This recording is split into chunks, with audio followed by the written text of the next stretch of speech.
Congratulations, you finally made it to 4 p.m. You know what that means. Happy hour. It's time to kick back, relax, and dive into the world of sports with the Young Norvelle Show. Whether you're catching up on the latest scores, analyzing the big plays, or gearing up for tonight's games, we've got you covered. So grab a cold one, settle in, and let's talk sports. Here they are, Patrick Young and Terry Norvelle.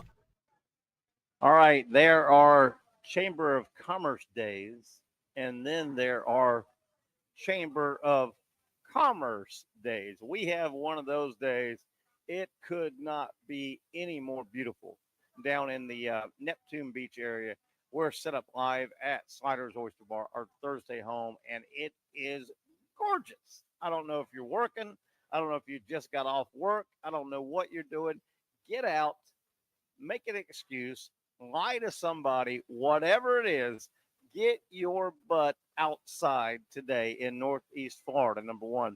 And if you're in the Neptune Beach area, if you don't get your butt down to the patio at Sliders Oyster Bar, then something is wrong with you. We have got a wonderful show set up today, a lot of stuff to talk about, and what an environment. We want to thank, I need to take a quick second to just thank our friends at Sliders Oyster Bar, Chris and Deanna Wooten and the entire staff. They have been behind us. They have supported this show for many, many years. We ask, they help, no matter what it is. And we have been here. This is our Thursday home, Sliders Oyster Bar, absolute legendary oyster bar down in Neptune Beach in the corner in the area. You know it. You know it now. If you've been down here or in our area for any length of time, Sliders Oyster Bar, one of the just absolutely, I want to say it's the longest running restaurant in this Neptune Beach, Atlantic Beach area, down as known as the corner. They do a great job. They feature, of course, Safe Harbor seafood, the best in the business, the freshest in the business. That seafood comes off the ocean, out of the ocean, onto your plate like that and prepared to your likeness. I want to thank our friends as we kick off another Thursday edition of the Young Norvelle Show right here on Action Sports Jacks. We've got our buddy Ben Dobbins producing. Patrick Young may or may not be with us. I'm not totally positive on Patrick's schedule, but we have a lot to get to, including I wanted to kick around a little bit. Coming up with the NFL season, we'll be there before you know it. By the way, happy May 1st. Are you kidding me? April, you did not do anything wrong. You were a good month. You were a strong, steady month. You brought us a lot of joy, a lot of great sports memories, including March Madness and the Gator National Championship. But April, your time has come. You got to go. We now move to May. We are 1 month closer to the great college football season. I'll get the exact numbers as we go, but we move into May with a topic I want to kick around today. Travis Hunter, the two-way player we think that will be Travis Hunter. I think it's really, really cool that Travis Hunter and the Jacksonville Jaguars are kind of the guinea pig. And when I say the guinea pig, I mean, obviously, you don't draft Travis Hunter with his college history, with his probably high school history. You don't draft him for one position. Now, he may land more offense than defense or more defense than offense. I don't know that. That might be getting worked out. But how fun is this going to be tracking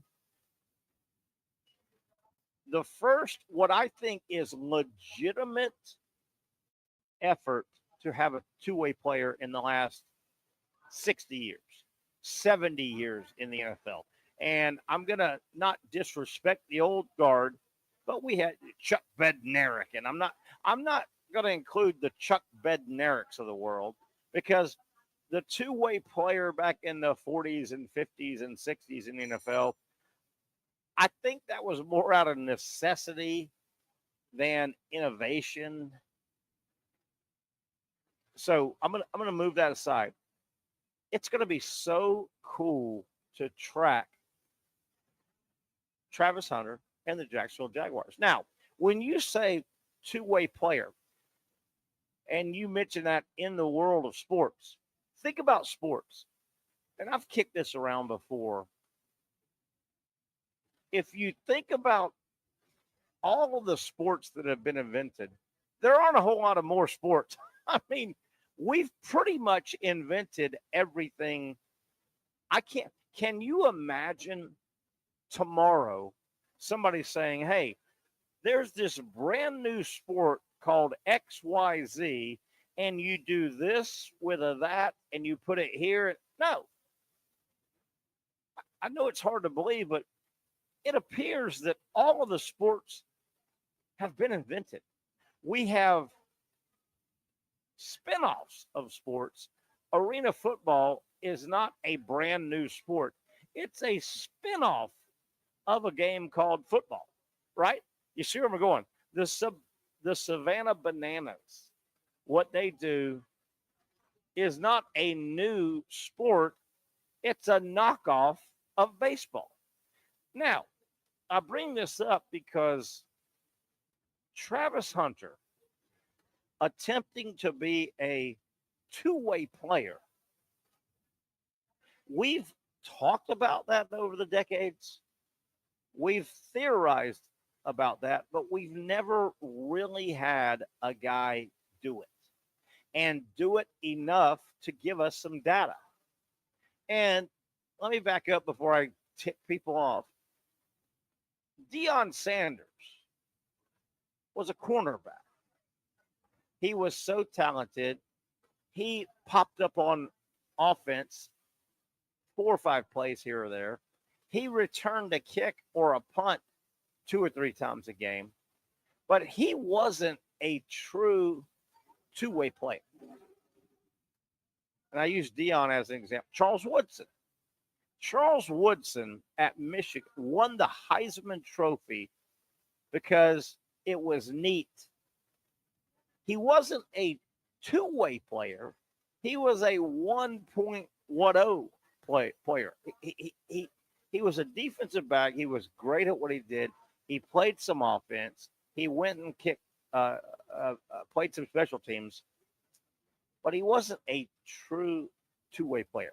We haven't had a true two-way player in 50, 60, maybe 70 years in the NFL.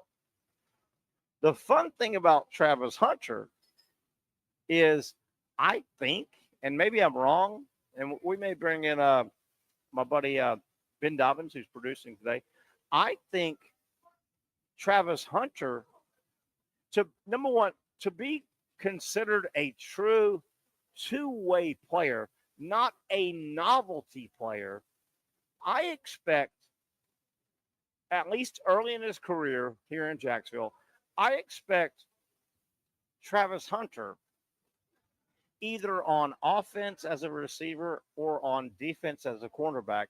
I expect whatever side of the ball the Jaguars and Hunter decide is his number one side of the ball, I expect him to log 60 snaps, 60, 65 snaps. Now, to be considered a true two-way player and a guinea pig and a player that we look back and go, okay, did it work? Did it not work? Is it something that players could aspire to, organizations could aspire to? I think the only way Travis Hunter is considered a true two-way player, I think, that commands he's got to get 60 snaps as either a cornerback in an individual game or as a wide receiver. Whatever side he goes, cornerback, wide receiver, 60 snaps. And to be considered a true two-way player, the other side of the ball, if he gets 60 cornerback snaps, Travis Hunter has got to get at least 25 wide receiver snaps to make it true two-way, and then to make it a true evaluation. Will this work? Will it not work? I think it's fascinating to me that Travis Hunter and the Jacksonville Jaguars, because they drafted Travis Hunter and they made a move to get him, this franchise is the guinea pig. Now, if Travis Hunter, and I don't know how it's going to go, but I hope we truly get a sample size. If Travis Hunter plays 65 snaps as one of the two starting cornerbacks for the Jacksonville Jaguars this season, and he plays 6 offensive snaps, then that's not a true barometer. That's not a two-way player. That's a novelty. I think it's going to be really fun to see. Maybe, and this goes back to a lot of your sports have already been invented. Think about it. In your lifetime, in my lifetime, there haven't been many new sports. There have been adaptations of existing sports, but not a lot of new sports. With that, you can also stretch it out and say there have not been a lot of new position players in the sports we love. You know what? We've got quarterbacks, and we've got running backs, and we got pitchers, and we have shortstops, and we have point guards, and we have power forwards, and we have centers. All that's great, but we really haven't had anything innovation-wise to shake it up. And you wonder, okay, have we conquered all the sports and all the positions? I just don't think so. That's where Travis Hunter comes in. If Travis Hunter truly becomes a two-way player, and again, when I say a two-way player, I don't mean if Travis Hunter is a full-time cornerback taking 65 snaps on a Sunday in downtown Jacksonville, and then they run him out 5 or 6 snaps on offense. That's not a true two-way player. I'm intrigued to see where it goes if Hunter, and again, I'm not asking that Travis Hunter plays 60 snaps as a cornerback and 60 snaps as a wide receiver. Half and half, both sides. No, I'm not saying that. I'm saying for us to look at this experiment, and that's what it is. It is truly an experiment right now. I don't think Travis Hunter knows which direction it's going to go if he gets a lot of snaps on both sides of the ball in multiple games. I don't think the Jacksonville Jaguars know. I don't think the NFL knows. But I want to be sitting here 7, 8, 9 months from now, as we are mid to late NFL season. I want to be able to make a determination, okay, Travis Hunter just opened up a new pathway for the modern football player. If Travis Hunter can play 60 plays on defense at a high level and then play 25 snaps on offense, not as a decoy, but at a high level, then the two-way player with Travis Hunter worked. And I think the exciting thing is that could shape the next couple of generations. The kid that's 14 years old this coming football season and watches Travis Hunter, if he pulls off both sides of the ball, a true two-way player, that 14-year-old kid in high school goes, I can do that. I've played cornerback. I've played wide receiver. I can do that. I don't know. I mean, maybe this is crazy. Maybe it's that big offensive guard that says, I could go play some nose tackle. It's going to be really, really fascinating, because don't think for a second that sports / the NFL, and you can slash any other sport you want. Major League Baseball, NBA, college football, college basketball, sports. The industry of sports is a copycat industry. If Travis Hunter and the Jacksonville Jaguars go out this year and they start showing off and he plays at a high level, he being Travis Hunter, on both sides of the ball, he plays at a high level, I think that opens up the floodgates for a lot. And you know what? We may have missed a lot of guys over the years, and that's called innovation. I get that. But I think Travis Hunter playing for the Jacksonville Jaguars will be a fascinating guinea pig for the sport of football. And I also wonder, in a crazy way, some people may be rooting against Travis Hunter being a two-way player because that probably means one less job. When you look at the roster limitations, and I threw this out a couple of days ago, I think Monday or Tuesday, it was this week. Another potential benefit if you're the Jacksonville Jaguars and you have a Travis Hunter and he does pull off being a legitimate contributor on both sides of the ball, doesn't that free up an extra spot on the roster? Doesn't that allow you, okay, instead of carrying 6 cornerbacks, I'm just throwing numbers out, 6 cornerbacks on your final roster, Jacksonville Jaguars, and 6 receivers, wide receivers. If you've got Travis Hunter, can't you kind of carry 5.5 and 5.5?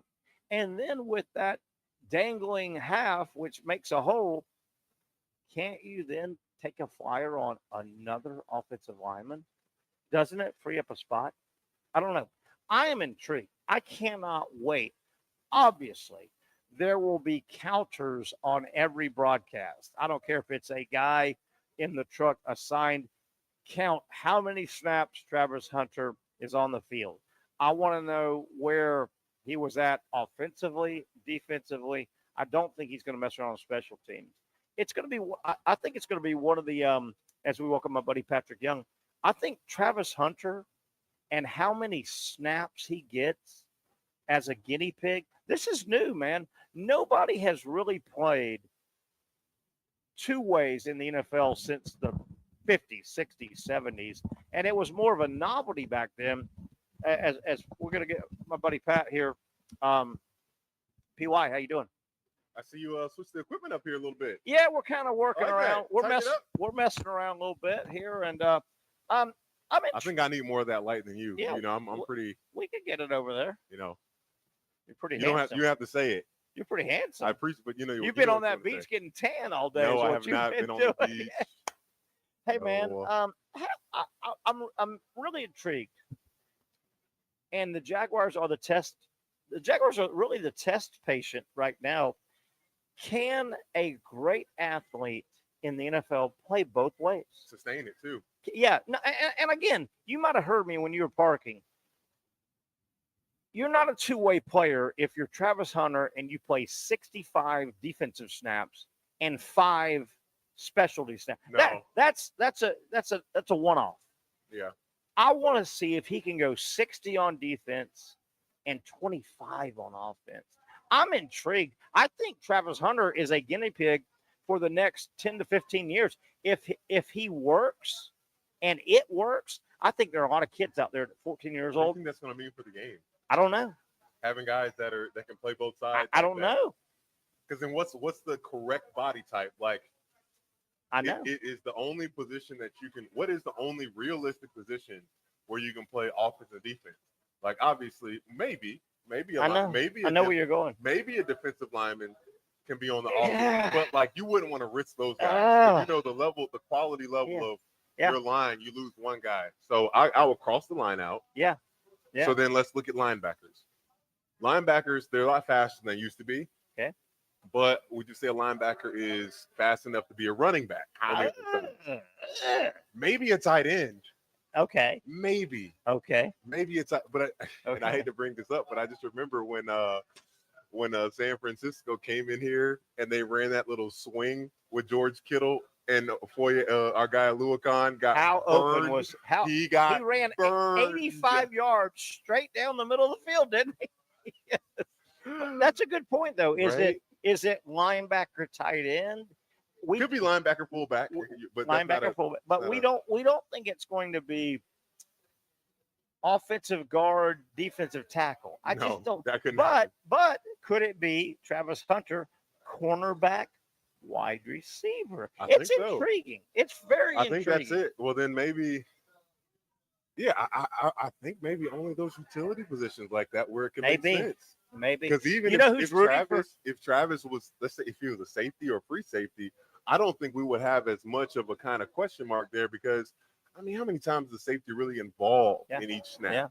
Long balls, and obviously they're the last line of defense. Yeah. So I don't know, man. You know who I think is very intrigued on the Travis Hunter experiment, and that's what it is. It's going to be an experiment. Yeah, a good experiment. I think all the owners are like, does this open up bringing down the roster size? I know. We don't have to. Hey, if this guy can play, if we only need 5.5 cornerbacks and 5.5 wide receivers, then that's one full pay grade. We don't have to, right? I think the owners are like, but accounting for injuries, and then I know, and then you got to think, what are agents? Agents are going to be looking. Oh my God! Like, say if Travis Hunter, best case scenario, I mean, let's say he has a season where he's like, I'll just say it, all pro receiver, all pro cornerback. A season where he does something like that.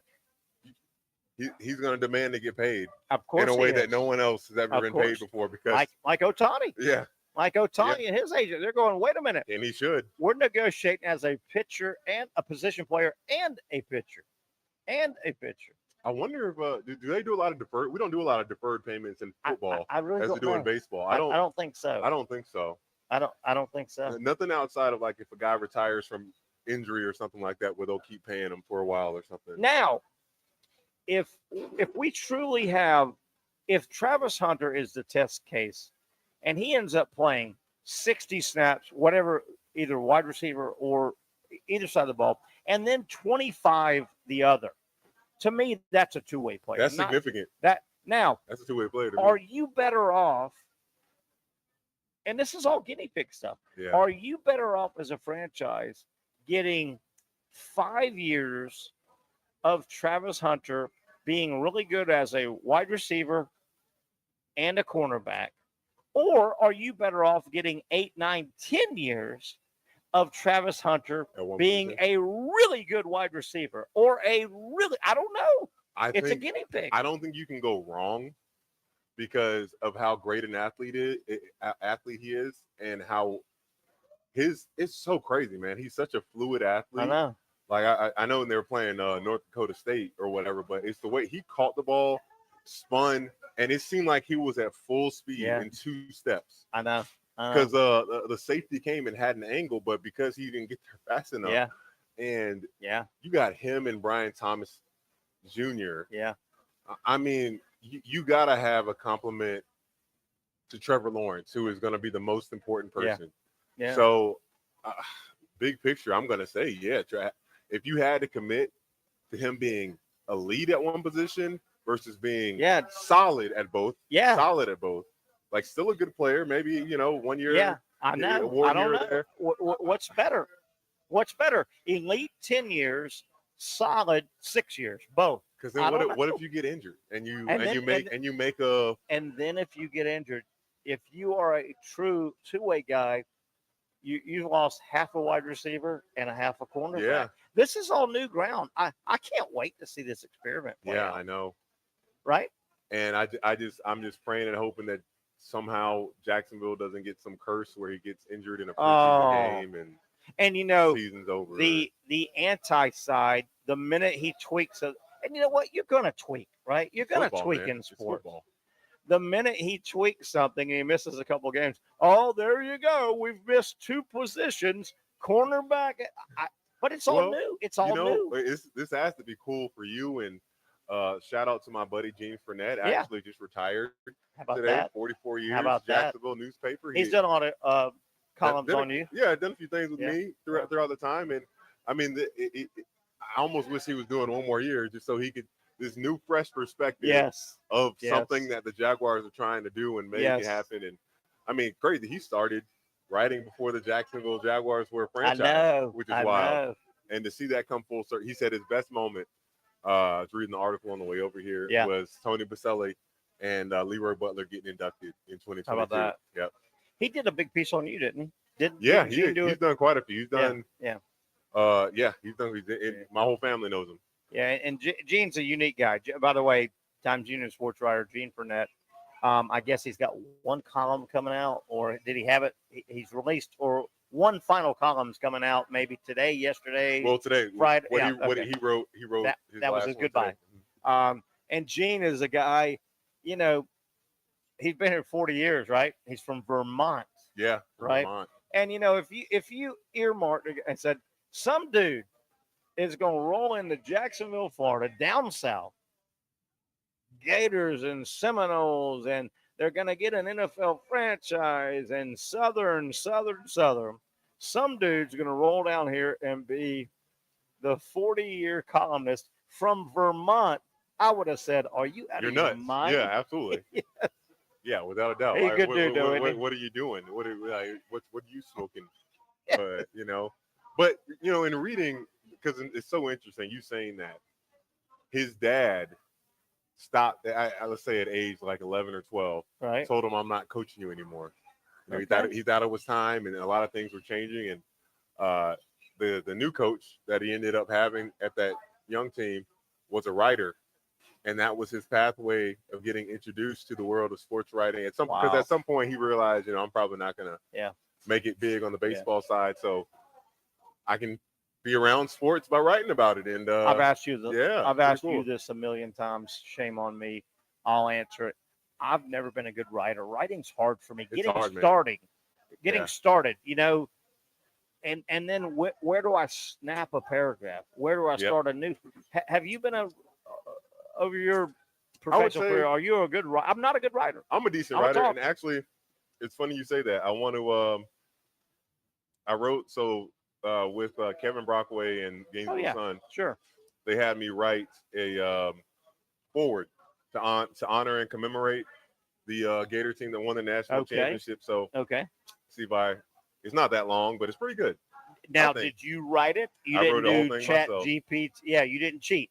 I don't think I did. No, you did. Okay, fair enough. Where we're going is talented writers. That's a talent, man. That is a talent. Yeah. Not having writer's block kick your ass. Getting started. Where do I stop it? There's times, Patrick, I used to write stuff, and it would be like 1,500 words with no paragraph. I just blah blah blah. Where do you cut it off? How do you tie it in? I'm glad you brought that up. Gene Fournette, one of the old school, right? I mean, we are running out of those type of writers, wouldn't you say, in sports? I think we're running out of those type of writers. We absolutely are. Yeah.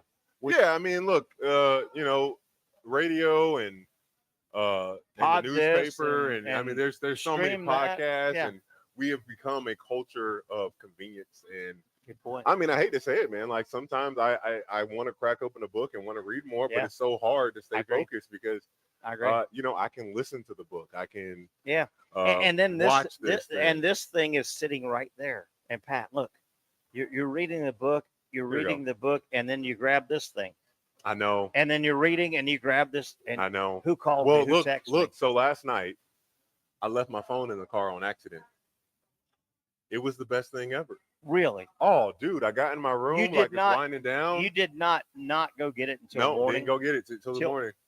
Wow. Dude, it was the best night and best morning. You are a bigger man than me. Like, best night and best morning, like whatever I wanted to do at the time, like there wasn't this distraction, it's the thing that keeps pulling me. It's like mentally saying, all right, I'm done talking to everyone else. I'm done talking to everyone else. This is my time as I'm preparing into the day, or like going to bed. And like, I definitely would have stayed up longer if I had my phone. Absolutely. I got in the bed and I'm like, oh man, I'm tired, and just I've went to read sleep. I've read stats that say, I don't know if the word is subliminal, but I've read stats that say if you go to bed, and we all have a nightstand, right? You put your water, you put your whatever, you put your phone. Yeah. And generally we all charge our phone. Right there. There's stats that say, I don't know what the word is, but there might be a connection. Your body knows your phone is there, and it kind of keeps you. Hey, it still kind of stimulates you. Check your phone. Hey, who? So is it better to put it in a place where, like, yes, all right, it's gonna be such a hassle for me to get it, so I'm like not even entertaining I've read the stuff thought. that says there might be a connection that thing is going. Hey, turn me over. Hey, you might have missed a text, or there might be a new article about the game. I know, right? Isn't that crazy? It's like a Isn't that crazy? I think because we have access to stuff so easily, it's almost like it creates this FOMO. If I'm not staying up to date, I'm missing out. I'm not really living life, and like I'm just gonna be boring. Blah blah. I saw this. If you touch your phone first thing in the morning when you wake up, studies show that you're about 30% less productive. Really? About 30%. Wow. Yeah, it slows you down. Immediately slows you down. Just think. You open that thing up, the first thing, and you're looking at maybe you got a news article or a text message. Like you're immediately being taken away from being where you are to where that thing is taking you. You're already thinking about other. And look, I'm not saying be selfish, think yourself all day, but I think every person should be selfish with their time. Yeah. At least in the morning. I agree. Be selfish. I agree. And then, and I know we're way over. We'll go to a break real quick. And then we are. The clickbait people are so good at what they. Hey, you can say what you want. They piss you off. They're good at what they do. They'll pick. ESPN does it a lot too now. Oh, the ESPN does it so much. They're good. Stephen A. Smith eviscerates a heated argument. Yes. Like yes. And you watching like it's like put, right? Yes, exactly. Bill Belichick tells his new girlfriend where to go. Oh, they were just talking. Yeah. They're good at it. Have you heard? I'm hearing people, and I know we got to go to break. No, we're fine. Go ahead. But have you heard anything? Because some people have mentioned rumblings that North Carolina might be concerned about the relationship. Have you heard anything more? I'm just reading some stuff. And you would think that the Board of Trustees at North Carolina's got to be going, hey, Bill, man, we're paying you a lot of money. Are you all into this? Because as good as Bill Belichick is, college football is a high-level industry. I don't think you can fake it. You can't do halfway and be great. I'm not going to say harder, but I almost feel like the demand for a college coach, because I think you're on a shorter leash for the most part, it might be a little bit more of a burden than a head football coach. It might be. And I say that because you're dealing with grown men versus college students. Yeah. So a lot of issues that you maybe deal with and when it comes to immaturity, not saying it doesn't, like we see it all the time in the NFL, but it's much more frequent in college. And like what head coach, like I think about Coach Donovan, he doesn't want to come back to college to deal with that crap. No. And I know this is a stretch, and we'll go to break in a minute. You look at Belichick, he was ultra successful. He's coming to college, and it looks like he's being pulled away by outside forces. Now, Urban Meyer never went to the NFL and had those successes, but Urban Meyer, when he came to Jacksonville, was he all in? Is Bill Belichick all in? You at these levels, you got to be all in. Well, I would say this, and I think we would agree on this, Terry, in looking at the perspective. Like when Bill Belichick probably got first hired with the Patriots, I mean, that dude was tunnel vision. He would go. Nothing else matters. Yeah. Like in Urban, when he was at Utah, and then when he came to Florida, you watched the Swamp Kings. Yeah. He is like he was locked in, man. Is that Liv Tasley? Looks like Olivia Tasley for a second. She's too blind. No, she's a coworker of ours. Yeah. I swear that's. Is it? Yeah, that is Liv. No. Yeah, that's Olivia Tasley. Looks just like her. You got a twin? You go over there and say, "Hey, Olivia," and then get slapped. I'm not going to do it. I'll send her a message on Instagram. Send her a drink. Send her. I'll do that too. Hey, I actually have her number because I want to get her on our show. We should. If that's her, I'd love to have her, bring her over right now. But your point about Belichick and Meyer. Look, they've already achieved so much. I know. Are you in the game, man? Are you willing to look at yourself as, okay, I've had success. That means nothing with what's going through. I need to have this mindset like this is my first team for championship. Hungry. Yeah. I mean, I don't blame him. Is Bill Belichick hungry? Or does Bill Belichick think, it's college football. I did it at the NFL level. I can do 60% and it'll be fine. I don't think you can do 60% and it can be fine. I think it's a different game. I think you got to go hard. I don't know. Good points, Patrick. Let's take a break here. We got Patrick Young sitting here at the patio. We are live, of course, at our Thursday location, Sliders Oyster Bar. A bunch of topics to kick around when we come back, including what's the future of LeBron? I know, right? What is the future of LeBron? That and a whole lot more. Patrick Young, Terry Norvelle, and you when we come back right here on Action Sports Jacks.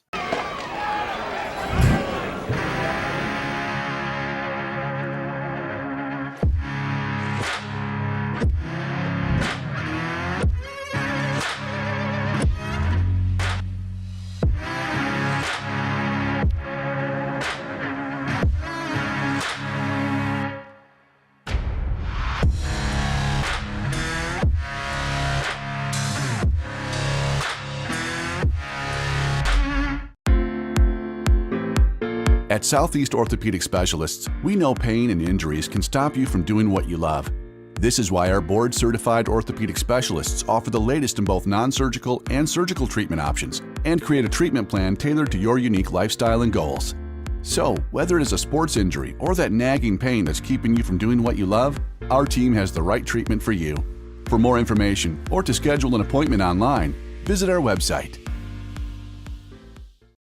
Finally, a family atmosphere, kid-friendly restaurant with a real sports bar feel. Bricks Jack's Beach features all of that and a large, climate-controlled covered patio with misting fans and heaters for all seasons. Mix in an extremely diverse menu that features the most quality and affordable steak at the beach, and there's no reason not to enjoy your next lunch, dinner, happy hour, or big sporting event at Bricks Jack's Beach, 300 2nd Street North in Jacksonville Beach. See you at Bricks Jack's Beach.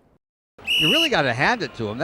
Hold on. The previous play is under further review. I'm not sure what he could review, but okay.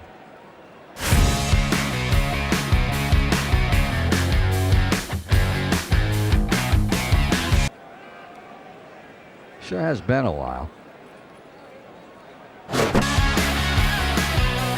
Dine in at Hurricane Grill and Wings for the football season.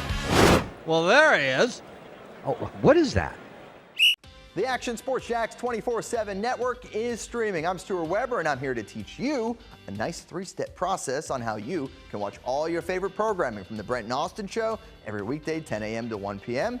or the Cup Date with me. It's fantastic. We talk NASCAR. It's a great time. Wednesdays at 1 o'clock. All right, first step, easy. Download the Action News Jacks app. You probably already have it downloaded on your phone, so you might already have that one taken care of. Step 2, see that stack of pancakes up there? You click that stack of pancakes, and it's going to bring down step number 3, which is a full screen of all the different streams that you can click on, including the Action Sports Jacks 24/7 stream.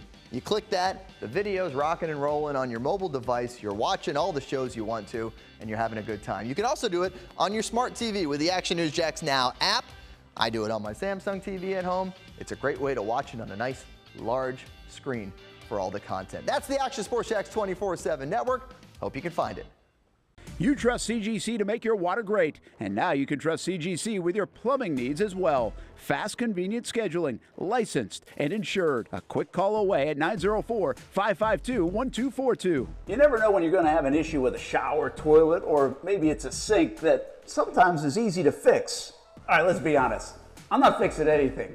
I'm totally staging this because when I have a plumbing problem, I call CGC Water Treatment and Plumbing. Trained professionals, transparent pricing, customer satisfaction. Small problem or even a bigger issue. Maybe you need a new tankless water heater or something a bit more intricate. The experts with 25 years of experience at CGC Water Treatment and Plumbing can do it all. Call 904-552-1242 or visit cgcwater.com. That's 904-552-1242 or cgcwater.com. CGC Water Treatment and Plumbing, an authorized independent Connecticut dealer. Florida license number CFC 1432579.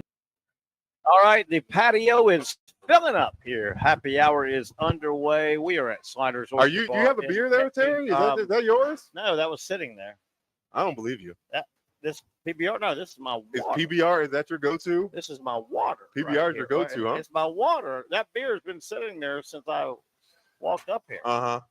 You shut your filthy mouth. Oh, do you want me to read the forward I have for the team? Yes, I would love it. We're back You here. let me know when. Young, Terry Norvelle here. Want to get into LeBron talk here. No, if you're ready. I'm ready. You sent that to tell us what that forward So is for. This is for okay. A magazine that the Gainesville Sun's going to have to honor this championship team, and they asked me to write a forward, just my perspective of the season and whatnot, and this is what I came up with. It took me, and it's so funny. Kevin Brockway, I think he reached out to me on Thursday, and he's like, "Yeah, we got a deadline for Sunday night." I was like, "Dang, so he bro." asked you to do it for the Gainesville Sun? Okay, go ahead. Yep. And so here we go. Such a thrill to see a team playing for the name on front of the jersey. I think that's what they're titling the forward. As a post-college basketball Gator great, it's pretty strange to identify myself as just a fan. Right. In my 1-year-old onesie, the Fighting Gator emanated greatness from my chest. My grandparents were Florida football boosters before I was born. My cousin Travis Taylor had a remarkable career as a receiver for Steve Spurrier. I gained an incredible opportunity to play basketball at my dream school for 4 years when I committed to the Gators as a junior at Paxton. I was at Paxton when I committed. Before Providence, sure. From 2010 to 14, we won 3 SEC regular season championships, a tournament, and made it to the Final Four. After playing basketball for several years, I became an analyst in the SEC network, where I learned some previous rivals and programs and coaches that were kind of pleasant. Yeah, how about that? With that context, you can understand my hesitation at crowning the Gators as a great team at the beginning of the 2024-25 season. Okay. I had hope for an outstanding season, but also understanding how difficult it is in the competition in the loaded SEC, let alone win a national championship. I wanted to hold off until Florida went on the road and played Alabama in Tuscaloosa. Oh, boy. And took the Crimson Tide to the woodshed. Oh, boy. Remember that? Oh, yeah. Yep. At that moment, my fandom reached a new height, belief, and risk. These Gators, one of the school's greatest teams of all time, blazed the trail for Florida basketball to never be questioned about its credibility again. Nice. As a fan, it's always been difficult to transition into a high level of acceptance of the change that's happening right in front of your eyes. And that applies to change within your beloved program and the change within the entire landscape of college sports. A young new coach striving to bring a historic program back to the glory land will require more than just bringing a team of big-name recruits or transfers. It will require going against the grain and paving a new path forward amid NIL and transfer portal chaos. Nice. In 2023-24 season, Florida made a return to prominence, but did not have enough talent to learn. 24. Last season when they got knocked out by Colorado. Yeah, okay. Everyone must embrace the unknown as the level playing field.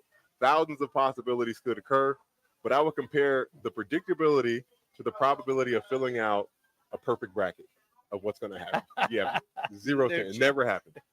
We must embrace that the potential of our team will be unknown until they get on the floor. That's never changed, right? Under today's regulations, we almost are guaranteed to cheer for a different starting lineup every year, yearly.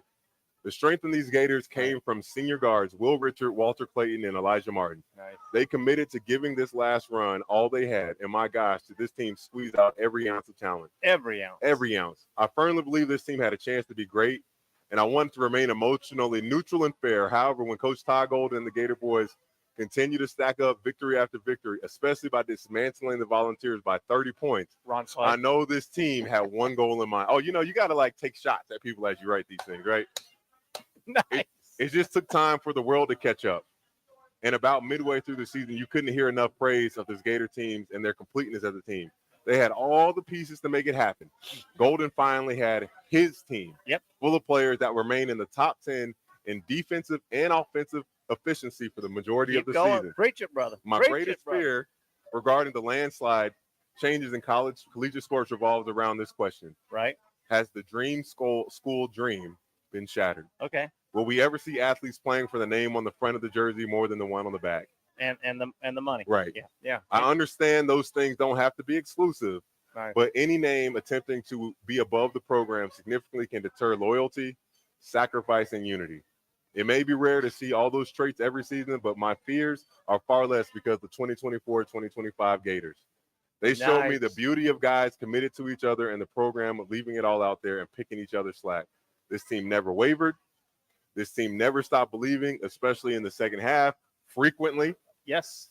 All things must come to an end. All great things. They didn't bomb everybody. And I regret that this team could not be together for at least one more year. Oh. But what a year these Gators had. Signed Patrick Young. Bonita Young? Patrick Young. Bonita? Did Bonita run? Dude, that's not bad, right? Has that run yet? The final edit was a few days ago. And but it's going to be in a book. It's going to be in the their commemorative magazine or book or whatever they have. Yeah. Wow, that's good stuff. Yeah, man. It's always so weird because I know I played there. How weird was it? You work for the SEC network. Yeah. You're a college basketball analyst. You're there because you were a high-level college basketball player. You're there because you are well-spoken. You understand broadcasting. I know why I'm here right now. Yeah. You know why you're here right now? I'm trying to focus. There's some pretty people here at Sliders, aren't there? But Patrick, how tough was it? Because I know you. When you flew up weekend after weekend to go to Charlotte for SEC now. Yeah. Your buddies played for Arkansas, for Tennessee, Dari Noka. I'm not sure. Oklahoma. Grad. Okay, Dari. So this is his first year. How really hard was sharing. it for you? And you were like me. Mid-January, I started going, and you did too. I think Florida's the best team in the country. Yeah, man. Did you have to idle down, or did they let you idle? And no, I watched a lot of your stuff. Well, I was the only one that in the preseason, I think I picked Florida to finish third in the SEC preseason. Overall, because they're not in divisions anymore. Yeah, overall. So third in the SEC is not bad. That's season. really good. Yeah. Oh, third, you're still maybe a 3 seed or a 2 seed. Absolutely, honestly. you are. But a lot of people, I think they had them projected finishing 5th or 6th. Okay. So as the season was going on, I didn't want to be a homer saying that guy. You don't want to be that guy. I heard Ron Slay saying it, Pat Bradley saying it, Damian Fishback saying it. You got Jay Billis saying it. You got people on game day of this Florida team has the greatest step. They can win a national championship. Can win that. And I'm like, all right, because these guys are saying I can go out on them now, right? Now think about Slay, Tennessee, Fishback, Auburn, Arkansas with Pat. They weren't having a huge year. No, they got hot, but Slay and Fishback, their teams were damn good too. Did y'all? Even as an Auburn guy, Fish is pretty. I mean, he's very neutral. He's very extremely neutral. Like you almost would think, like, dang, Fish, do you really like your school sometimes? How he like? But he's been in it a long time. He's got so many relationships with guys across from team to team. Like knows Bruce Pearl very well, as some of the assistants on the team. And I mean, I think he everything that he foresaw as far as the SEC having 2 teams in the Final Four, I think he loved that. He probably just wishes it would have been a SEC only final game. Do you remember? And I'm trying to piece it together.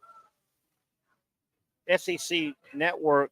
You didn't go up there all the way through the championship game, but you went deep. My last weekend was Elite Eight. Was the Sweet 16 to Elite Eight. Okay, where were Fishback? Auburn was still obviously involved because Florida played them. Where were Fishback? No. Where were they mentally with the Gators? Fishback and Slay, because their teams were deep into it too. I think probably had they after, come around on Florida. They were probably they nervous as all of us, but as all of us were as a Florida fan, they saw the St. John's was number 2 seed, right? Right. St. John's, and even if they win that game, St. John's, I'm not concerned because they offensively, holy crap, they were terrible. Yeah. Couldn't score. 54 misses in that game. They lost against Arkansas. God, 54 misses. How many man. shots did they take?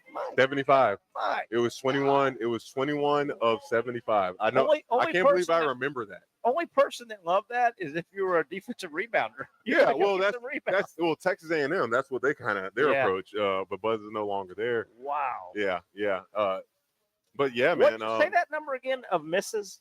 So in a college game, they had how many misses? 54. They were 21 of 75, and the issue was their best player was playing so terrible that game. Like he played 30 minutes, and Coach Pitino didn't have him in the last. He sat him. He was like 3 or 4 of 17. So he accounted for like almost 25% of their misses, which is like, and he was there. I think it was Biggie's Player of the Year and all that stuff. Yeah, RJ somebody. Yeah. Did I send you this? Or quick, really cool transition here. Really cool transition here. Go. So the biggest argument, one of the biggest arguments for pro NIL, look at Jordan Travis, right? Yeah. Look at Jordan Travis. Yeah. Just made tremendous amount of money in his career, hopefully, at Florida. Probably didn't make so much in the NFL, but his career, he had to retire early. So he at least at 20, I think he's 25, 24 years old. Yeah. Whatever he decides to get into, he can look and say like, okay, I have some money in my bank account. Yep. Right. So that's one, like there's hundreds of players that you can think of, if not thousands and thousands and thousands that have had injuries or something happen, or you play a sport that just isn't, there's no path for more money or anything like that. Yeah. Some sports are like that. Right. So you can be the best. You can be the All-American softball player. Yes. Where are you going to go? I know, right? Go to the Olympics, play a little bit, and then you're done. What a shame. Like Go you ahead. can't tell me like, but you can't tell me like Skylar Wallace at softball. Like she's probably one of the best softball players to ever go through the University of Florida. And like I don't know what I think she's still playing, but like she's not making $1 million. Like her what her worth sorry, would be. I cut your thought process. No, you didn't. You didn't lose it. Because I think I sent this one to you earlier. So JT Toppin is returning. Texas Tech. Good play. He's returning, and this is another thing that is great. It's my buddy Jimmy Von Thron. All right. It's great that so he's making $4 million. All right, to come back. Okay. He was projected a late lottery pick if he would have went. Late lottery pick. Right, and the guy showed a chart of NBA salaries. He was right between like 250 and 260. So he's making more money. He was making about the same amount of money as the guy that previously got drafted around position number 16. Okay. So it makes so much sense. Why would he go to the NBA if you can make that, have all these expenses and things taken care of, get your game right, then go to the league? Like that is going to bring the quality, as we know, you want the quality of the game to go to a higher level. Nice. That's like, there's many negatives and holes you can poke through in NIL, but those two examples right there are like some of the biggest arguments of like, this is why this is good for the sport. Yeah. And a lot of people, when they talk NIL, when the fans talk NIL and portal, I hate it. It's terrible. Well, I always stop those fans when I'm out and about talking to people. I go, you know, the one group that really loves NIL and portal? The players, the guys that do the labor. Right. By the way, Pat, I know you stayed up at night thinking about this. I have. And I know you have. Can you imagine if Patrick Young, this is going to be bad. I know you're going to say that. This is going to be. Can you imagine if Patrick Young, you were at Florida in your heyday, 3 Elite Eights, 1 Final Four, star player at the University of Florida, and I was your agent, and then can you imagine all the money we would have made? We'd be rich. We would be rich. We would be rich, yeah. Right? Because I'd be your man, right? Patrick? I'd have to go through an interview process and then weigh some I'm out. Then I'm pros out. and cons, Out. Hey, we're going to keep it here. Let's keep it here. Right. Let's keep it here. We're going to having a fun show here on the patio. We teased it going to break. Let's get into it a little bit. Let's jump to LeBron, the NBA. let's LeBron. I know. He's 40 years old. the Lakers went out and got him a great running mate, right? I mean, they paid him $55 million. They got eliminated. Luka, by the way, Luka in the elimination game, 28, 7 rebounds, 9 assists. LeBron, 22 points, 7 rebounds, 6 assists. They went out and got him a star player.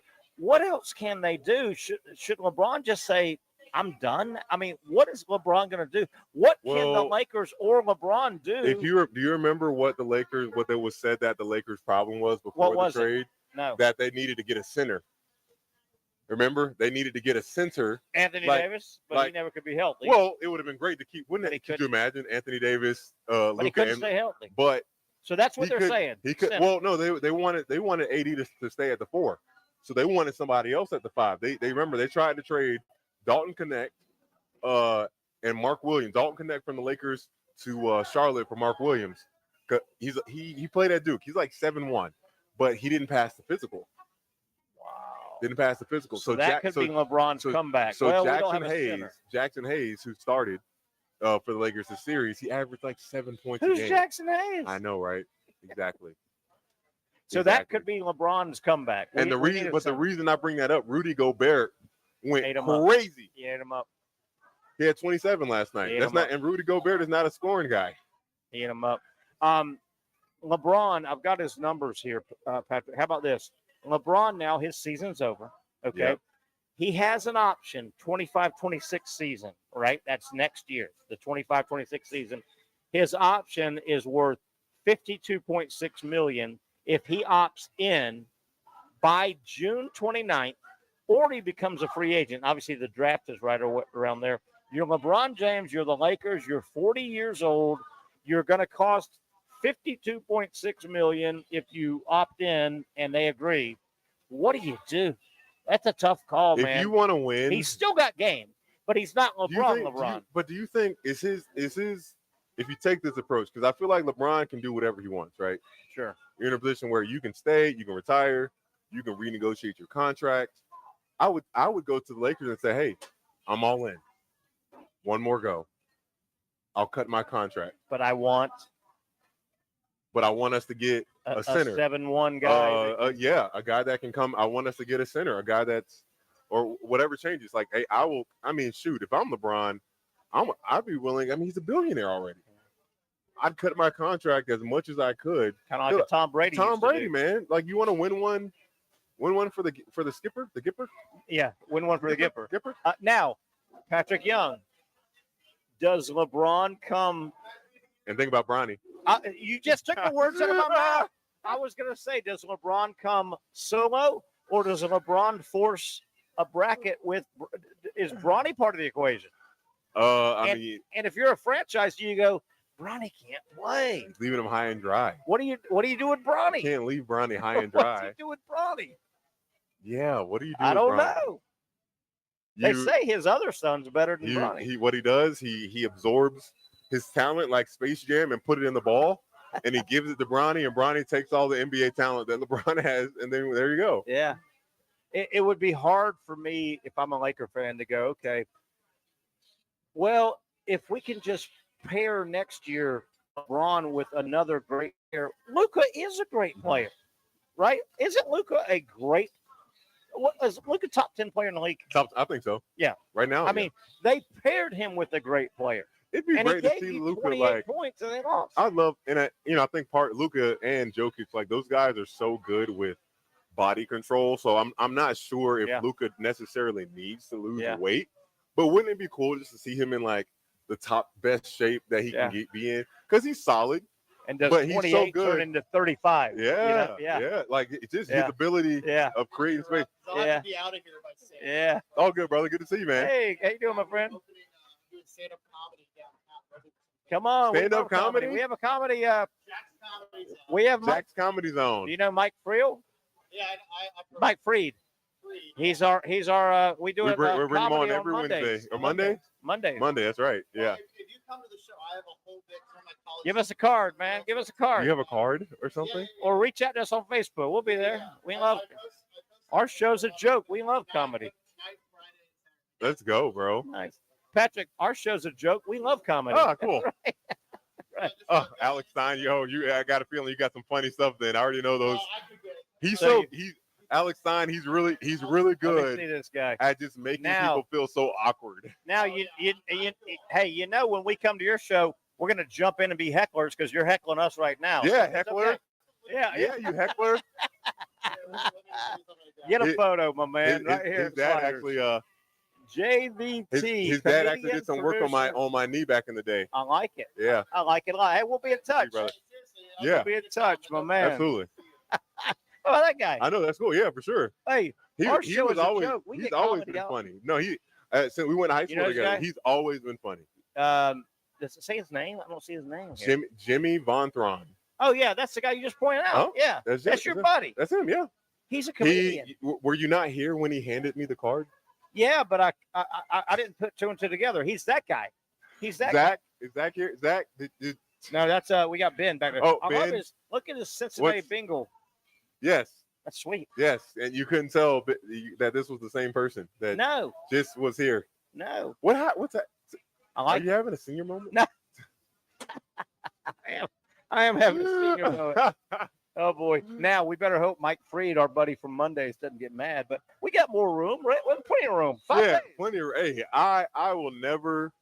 We push gave anybody off that makes me laugh and smile. Hey, we gave away some tickets yesterday to Comedy Zone. Let me see if I can find that again. If anybody wants to go to the Comedy Zone, it's tonight. If you are looking for something to do tonight and the show starts about 7:30, go to comedyzone.com. How about this? Go to the website right now. And the first 30, I think there's some left over. You put the promo code Landau, Landau. Yep. David Landau is the national comedian tonight, Friday that's coming and Saturday. In? Heck yeah. So go to comedyzone.com, put Landau in the promo code Landau, and you get some free tickets to the Comedy Zone. Our friend Leah over there. So, Pat, we got to get on stage. You're funny. You're a funny dude. I got to get you on stage. I mean, you're funny. I can't lie. I feel like I could get if I got some reps. If I got some reps. Yeah. I feel like I could. You don't want to go right to the free throw line, right? No. You got to get in the gym. You got to visualize.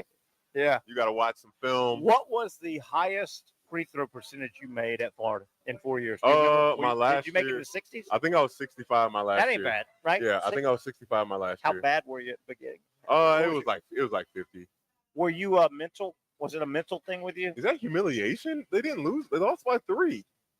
What a time. Lakers season ends in humiliation. Ooh. Sheesh. Were you? Dang. Gobert 27 and 24 rebounds. I didn't see 24 rebounds. 24 rebounds. Wow. Sheesh. Were you a mental guy at the line? Did you miss because your mind? I think it's all mental, man.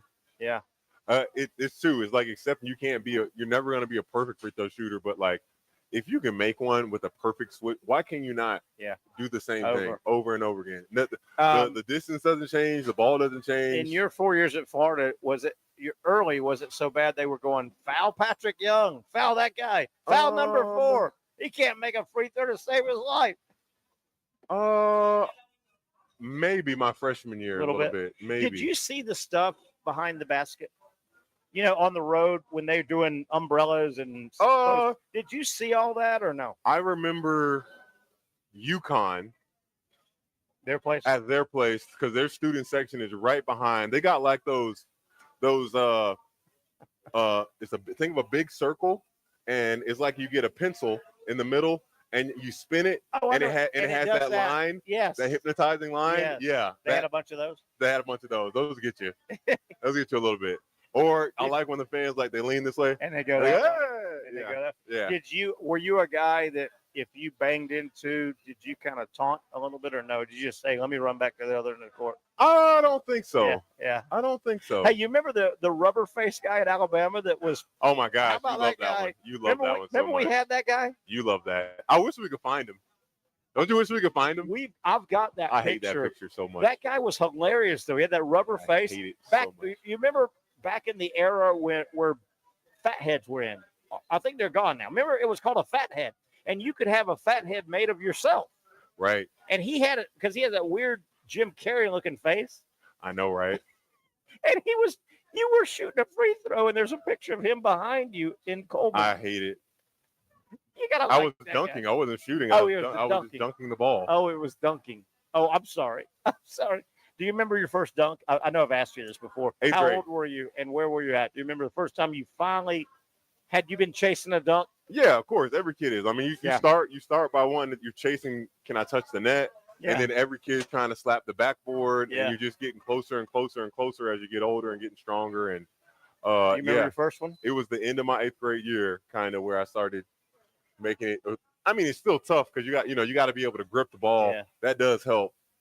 I didn't realize, Jordan's hands are so much. Like, I have big hands. His hands are so much bigger than mine. That's part of what made Michael Jordan so great. Palm the ball easy. Just think about it. Like, if you have that great College control, ball and NBA ball different. they're size? different. They're the same size, but different.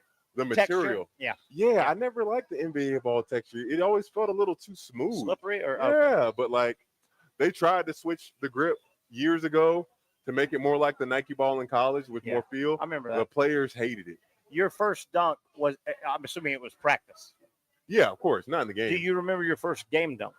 It would have been JV or either JV in high school or with AAU basketball with the Jacksonville Lee Bulls. Yeah, I don't remember. You think you would remember the very first one? I have a lot of memories of dunks in my life. Yeah, a lot of those.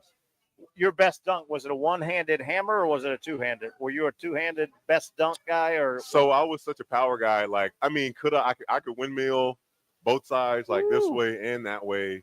I could go 1 feet or 2 feet, but because with my role, I just wanted to finish. I just wanted to get it down there. Loved pick and roll. Loved the alley-oop. Loved my favorite actually. I remember my sister. She came to the game when I was in Turkey. They treated my sister like a queen when I was nice. That's good. It was. I had the ball at the top of the key, and guys doing a dribble handoff. Like I was going to. He was coming to me. I'm going right. I faked the handoff and have a wide open lane, and I just hammered it. Oh my god! Two-handed? Oh yeah, absolutely. Did the rim rock? It had to. I'm surprised it didn't break. I mean, I dunked that thing so hard. Now, to be fair, gotta be fair here.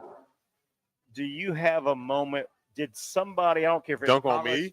A posterized. Oh, moment. For sure. Do you have a big posterized moment where you got posterized? My last time, I think, I got dunked on when I was in Italy, and I had just come back from my foot. I had a partial tear to my plantar fascia. Right. And then it was a pick and roll. The point guard or the guard that had the balls on my left side, the guy that's rolling on my right. You're in a predicament. You got to kind of fake like you're going to him.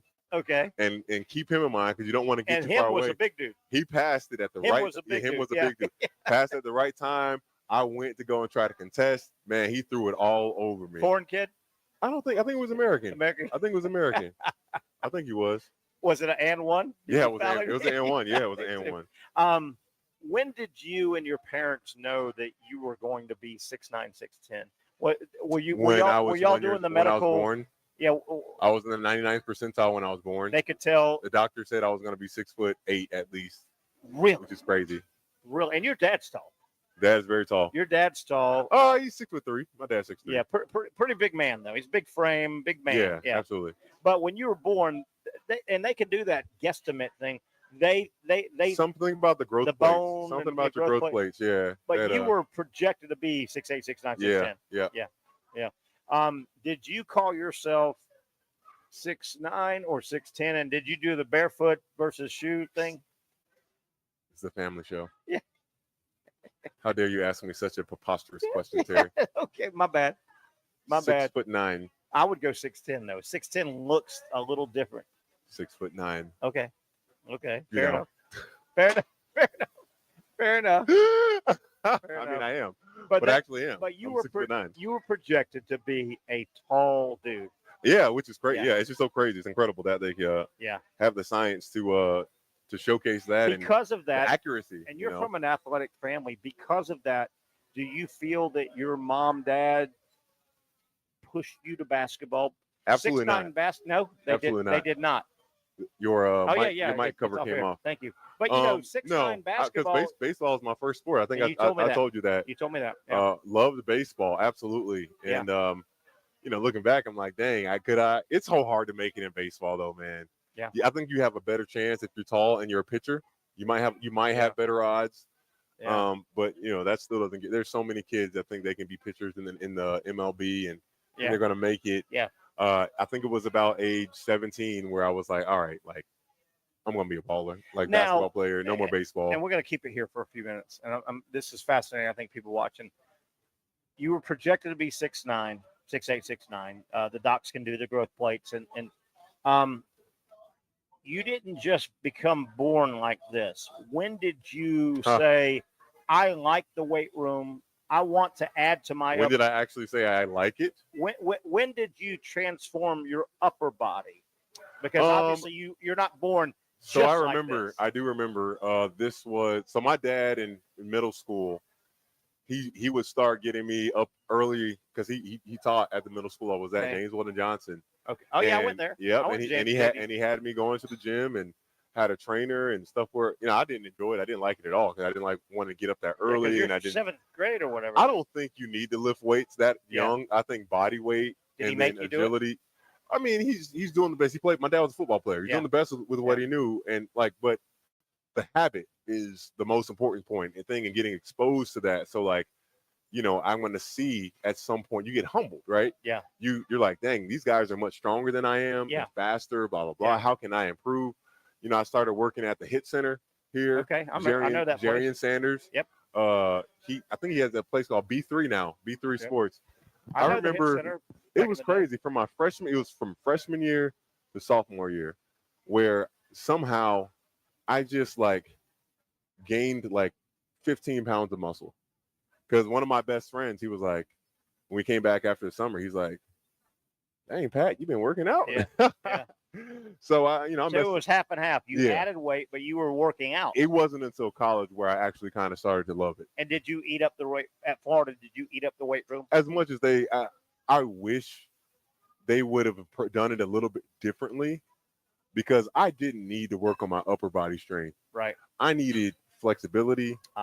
To work on my hips, to work on, there's so many things you can do to manage your knees and tendonitis. But when you're that young, I mean, you don't know any of that stuff. Were you just follow what you're at told. Florida by the time you were a sophomore, junior, senior, an upperclassman? Were you the dominant weight room guy on the team? Yeah, well, this is it. This is interesting. So Preston Green, he's currently at Clemson, and it was really interesting. He was with that Miami team that just went to the Final Four 2 years ago. He changed my workout program because of my body type. Right. It was not about as much as gaining strength. Strength was a component of it, but the fitness and cardio. So he would have me do this stuff called German comp conditioning. Okay. Something like that. I know there's German volume training. There was a German comp or something. Okay. So my workouts, they'd be quick, but they would consist of 400 reps of these exercises and no rest in between. No rest between. So I'd go like this. I'd go back squat, back squat, pull up, back squat, pull up, step up, all the way up to 10.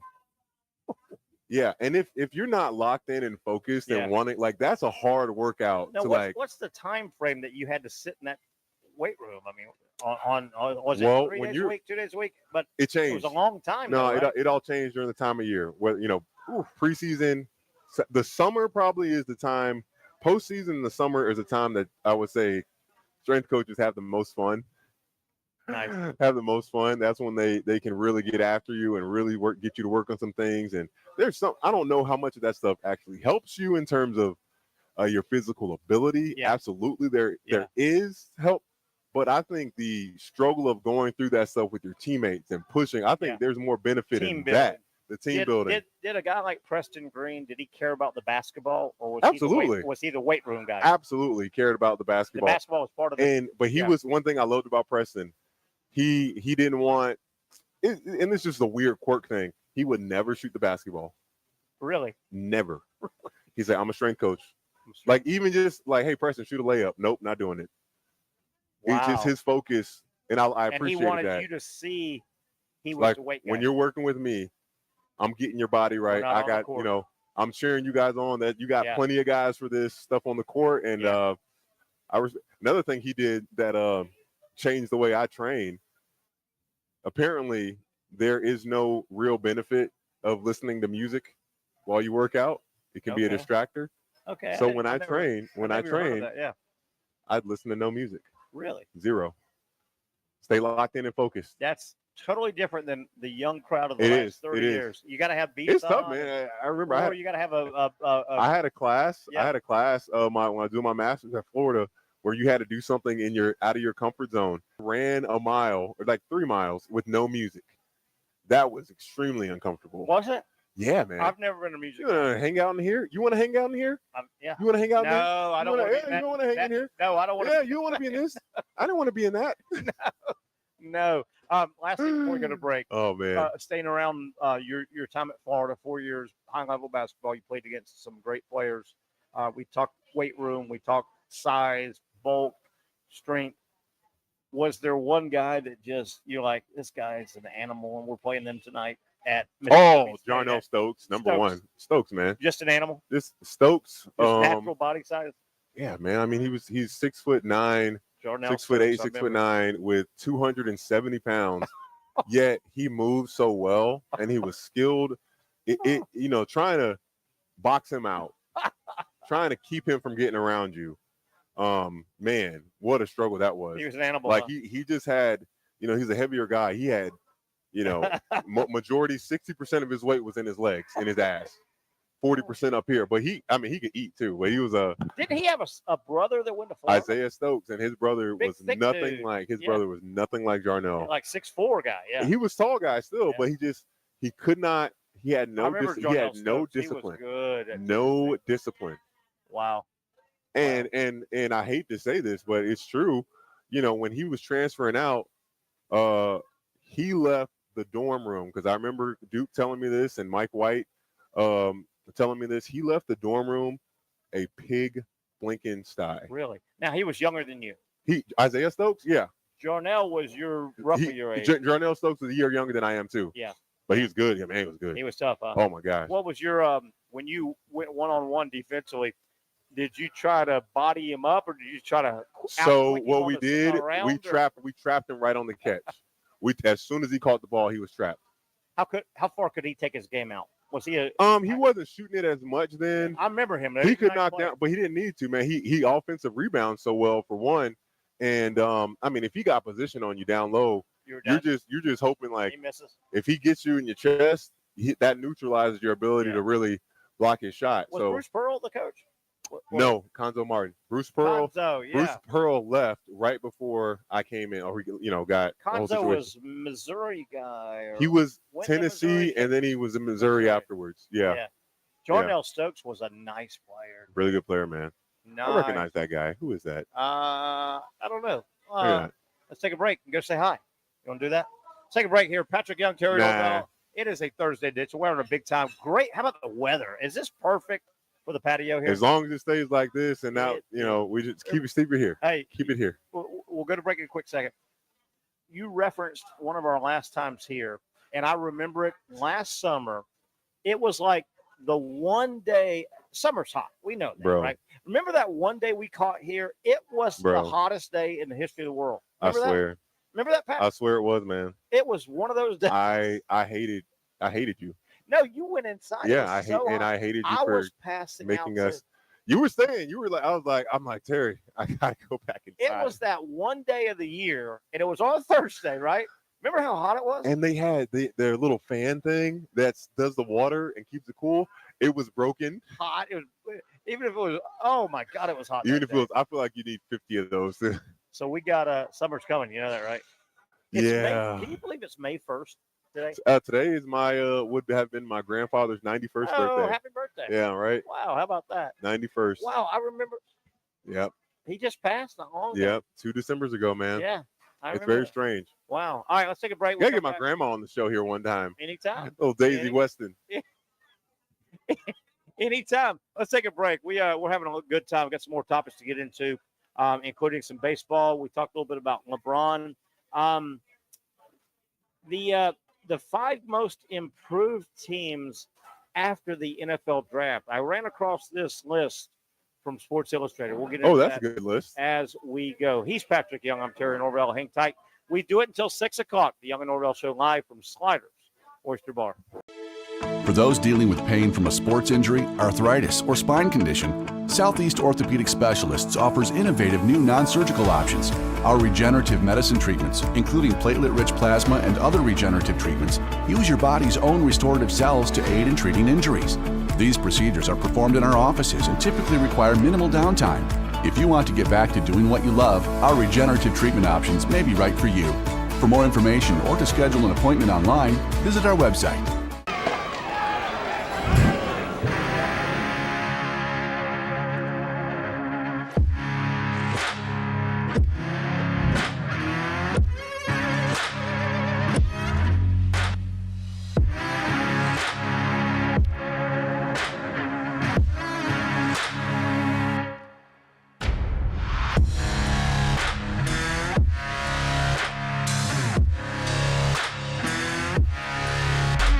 Finally, a family atmosphere, kid-friendly restaurant with a real sports bar feel. Rick's Jack's Beach features all of that and a large, climate-controlled covered patio with misting fans and heaters for all seasons. Mix in an extremely diverse menu that features the most quality and affordable steak at the beach, and there's no reason not to enjoy your next lunch, dinner, happy hour, or big sporting event at Rick's Jack's Beach, 300 2nd Street North in Jacksonville Beach. See you at Rick's Jack's Beach.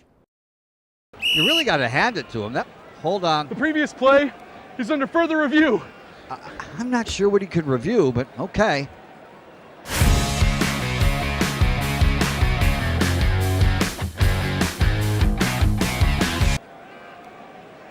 Sure has been a while. Dine in at Hurricane Grill and Wings for the football season. Well, there he is. Oh, what is that? Hey everyone, Olivia Tasley here from Action Sports Jacks to tell you all the different ways you can watch our new 24/7 network. 3 easy steps. You don't even need a pen and paper to write it down. Step number 1, download the app. Search Action News Jacks in your app store either on your phone or your smart TV. Then, once you're on the app, click on that little drop-down menu in the upper left-hand corner with the 3 little lines. That'll show you these options, and boom, right here, click Action Sports Jacks 24/7, and you will be brought to our continuous stream channel. That app can be accessed through all these different platforms, whether you have Roku, Fire TV, Smart TV, Apple TV, or Google TV. You can find our app. Now, if you don't have access to the app, don't worry, we still got you covered. We're across all social media platforms from Facebook, Instagram, X, YouTube, Twitch. We have a podcast channel. Plus, check out our short reels on our TikTok. Action Sports Jacks 24/7. It's on all the time and everywhere. It's a new logo, new branding. With Bold City Heating and Air, it's an old school approach. One of the few locally owned and operated air conditioning businesses left in Jacksonville. It's hot, Florida in the summer. You can't do much to avoid it, but you can keep cool with Bold City Heating and Air. It's every customer counts kind of service, from when these trucks have pulled up to my home over the last couple of years and when they pull into your driveway as well. From communication to pricing to the actual service, everyone at Bold City Heating and Air cares about you. You know who is coming to your house. You know they will be well trained, and they will respect your home. Air conditioning convenience at boldcityac.com. Stay cool while it gets hot. Bold City Heating and Air can help. Don't get caught sweating all summer. boldcityac.com, and they have financing to help. New systems starting at $110 a month and $50 off any repairs. Stay safe, stay comfortable with Bold City Heating and Air at boldcityac.com. Homegrown in your hometown. All right, man, what a fun time we are having. Always a good time on the patio at Sliders. Place is filling up. Happy hour well underway. The best seafood, the freshest seafood. They carry the Safe Harbor seafood right around the dock. It comes out of the ocean, and it goes on your plate. You can't get much fresher than that. You cannot. Patrick Young, Terry Norvelle. Pat, we got, man, we're running on a show real quick. I wanted to get into a topic, Gator basketball. And I don't want to jinx Florida basketball, okay? They have Xavier Lee. A lot of people call him the #1 point guard in the portal. He's already committed to Florida. Okay. Looks like he's their starting point guard. Today starts a visit with a 6'6" guard as well from Southern Cal. Okay. Xavier, Southern Cal. Desmond Claude. I've watched a lot of his tape. Same with Xavier Lee. This guy's all of 6'6". He's got guard skills. He's a driver. He's a shooter. Florida supposedly is in great shape. Florida, UNC, Kansas, Virginia. The word is Florida is the leader. And he wraps up his visit today, tonight, tomorrow. If this cat commits to Florida, and if Condon comes back, which I think Condon's coming back. It'd be hard for me to see him not coming back. I think all 4 big men are coming back. Yeah. If this cat from USC at 6'6" commits, and Florida brings the bigs all back, and Florida has signed Xavier Lee, I would have trouble not putting Florida number 1 preseason. Number 1 again. Call right? me crazy. Or number 2, Purdue, because Purdue's brought back so many guys. And by the way, this cat, Desmond Claude, USC, is in the Big Ten. He's played against Brendan Smith. That's true. He's played against Michigan State. I went and saw his numbers. He scored 18 against. That's a good point. Tom Izzo, Michigan State. That's a good point. Hey, I'm telling you, if they get this cat from USC, Condon and all bigs come back. That's a great point. Now, I don't think Florida will be number 1 because they don't ever want to call. Hey, your buddy, stand by. See you. See you, brother. They don't ever want to call Florida a blue blood. I think Florida gets punished because they're considered a football school. Pat, if those 2 things happen, I think Florida should be number 1 preseason. I don't think it matters. Does it matter? Does it matter being 1 preseason? Maybe not. But I think it helps your program. I think it helps you build your program. I think it knocks down doors. I think it, for one, obviously with that coming off a national championship and to be like top 5 considered. Yes. You're selling out every game. Absolutely. Dude, you're selling out every. They're going to be game. falling out of the O-Dome. And you can almost assume as soon as the schedule comes out, game day is going to be there. Gotta be. What game is game day going to be? Is it Tennessee? Is it Kentucky? Like who in the SEC is going to be one of those? Or maybe I hope Florida does a better job with their preseason schedule this year. Not that they did a bad job, I'm with you. but they played who they had on the schedule, and it was too many ACC teams. And they didn't help themselves out when they did that thing in Orlando, that tournament, and they beat everybody by 30. Yeah, it's not not their fault, but it's not going to. Wichita State. It's not helping. It's not helping you. Now, let me take you back. You brought something up that I'm going to track, and I'm gonna be a pissed off old West Side boy if this doesn't go fair. Remember Florida's conference schedule this past year, because they added 2 teams. They changed the whole. Oh, yeah. Okay, so remember, Florida played Kentucky. Once. Right here. Once last year, no return game in Lexington. Remember, Florida played Auburn. Once. Auburn, and they were great. 1 time in Neville, no return game. Remember, Florida played Alabama. Once. 1 time, okay? They played them in Coleman, no return game. Okay, now, I'm going to track this. If the SEC doesn't screw Florida, they should get Kentucky, Auburn, and Bama 1 time in Gainesville. Yeah. And I'm calling for that. Dang. But the SEC's famous for, it's year 2. No. They owe Florida, Kentucky, Auburn, and Bama in Gainesville. You would almost think that they would have to do that, right? You would think. You would think with Florida the schedule has been screwed before. But how do they determine those 3 teams that you play twice? They should rotate that. Supposedly, it's in some routine. That should rotate every year. Tennessee twice, home and home. But like Tennessee, some of the rivalries you got to play twice. There is no way Florida should go to Kentucky, Auburn, or Bama this coming year. They deserve to get those back 1-1-1. Yeah. And do you think game day wouldn't love to be in Gainesville? Kentucky's going to be good. Auburn's going to be good. And selfishly, because I know people. I gave me some chance that your boy P. Young might be making a little guest appearance on game day here or there. Might make a little guest appearance. Nice. It's possible. Nice. And you've got to believe that not that the SEC network doesn't go to great lengths to promote SEC basketball. My God, you just won the national title. I know, right? Auburn and Alabama could have also won you would think, Pat, you guys are going to be busier. It's going to be a new look. It's going to be a new look Bama. No Mark Sears next year. Yeah, huh? It will be. It will be. How about that, Mark Sears? How long was he at Bama? 3 years. Man, 3 years. Like 3 seasons. time. Yeah. How about Zakai Ziegler? I think he's finally gone. And he just did 4 years. He did 4 years like a regular. Good player. He came in after COVID years were gone. And don't you think, I know Auburn's losing a lot. Broome and Mazzara is gone. I know they're losing a lot. Don't you think Bruce Pearl, with that personality, he'll go get him some players? He's going to get him some guys. He's going to get him some players. I'm never going to doubt that Bruce Pearl's not going to bring a good. Do you like Bruce Pearl? Yeah, I do. Yeah, I kind of was like, oh, they're really going to be that good? Yeah, they are great. Yeah. Can't wait. College, man, I tell you, and this is not just, oh, Terry, you're a Gator fan and they won national. I've always loved college basketball. Is there anything more fun than that January, February? It's cold, even down south right here. It's cold. It's wintertime. And there's a Tuesday, 7:30 big-time SEC game on. Don't you love that? Just love it. Absolutely. I don't care. It may be Alabama, Auburn playing.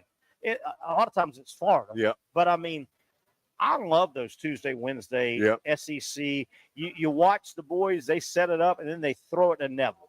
And you go, you got Alabama and Auburn going out. You got Florida on the road. But they better give Florida the Kentucky, the Auburn, and the Bama games that they deserve.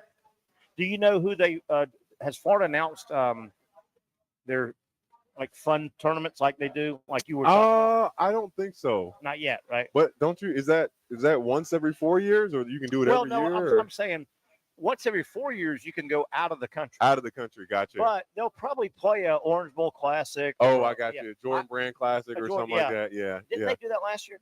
They did the Jordan Brand one 2 years in a row. Yeah. I think Mike White did it as well. And then, am I correct? Help me out if I'm not. The SEC did their SEC, ACC, and the This is SEC the first year. just dogged them 14-2. Yep, this is the first year. Do they want to do it again?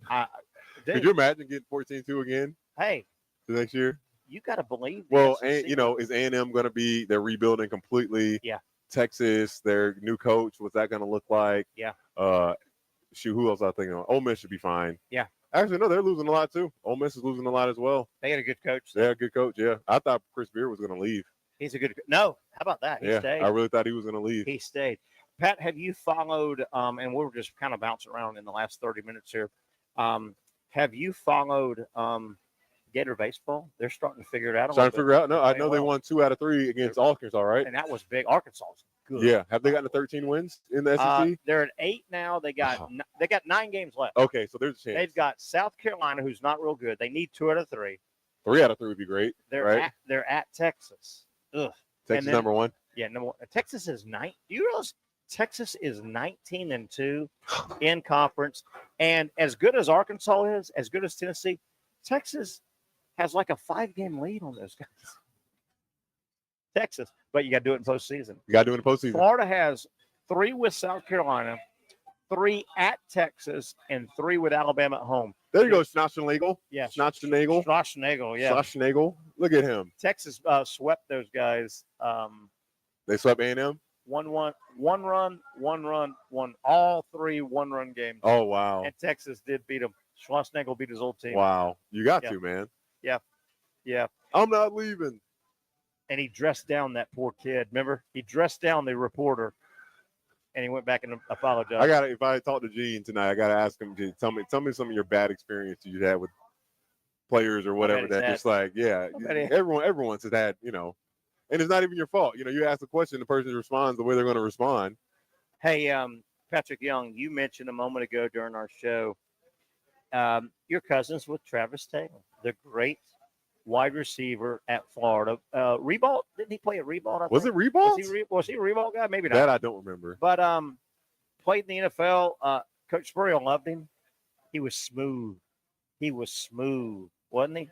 Yeah, I think he kind of just suffered from the he was a high draft choice. Yeah, he was like top, number 7 or something like that. And he made a lot of catches. He did. Won a Super Bowl with the Ravens. But I think is he a little older than you? Yeah, a little bit older. Yeah. He's in his 40s now. Yeah.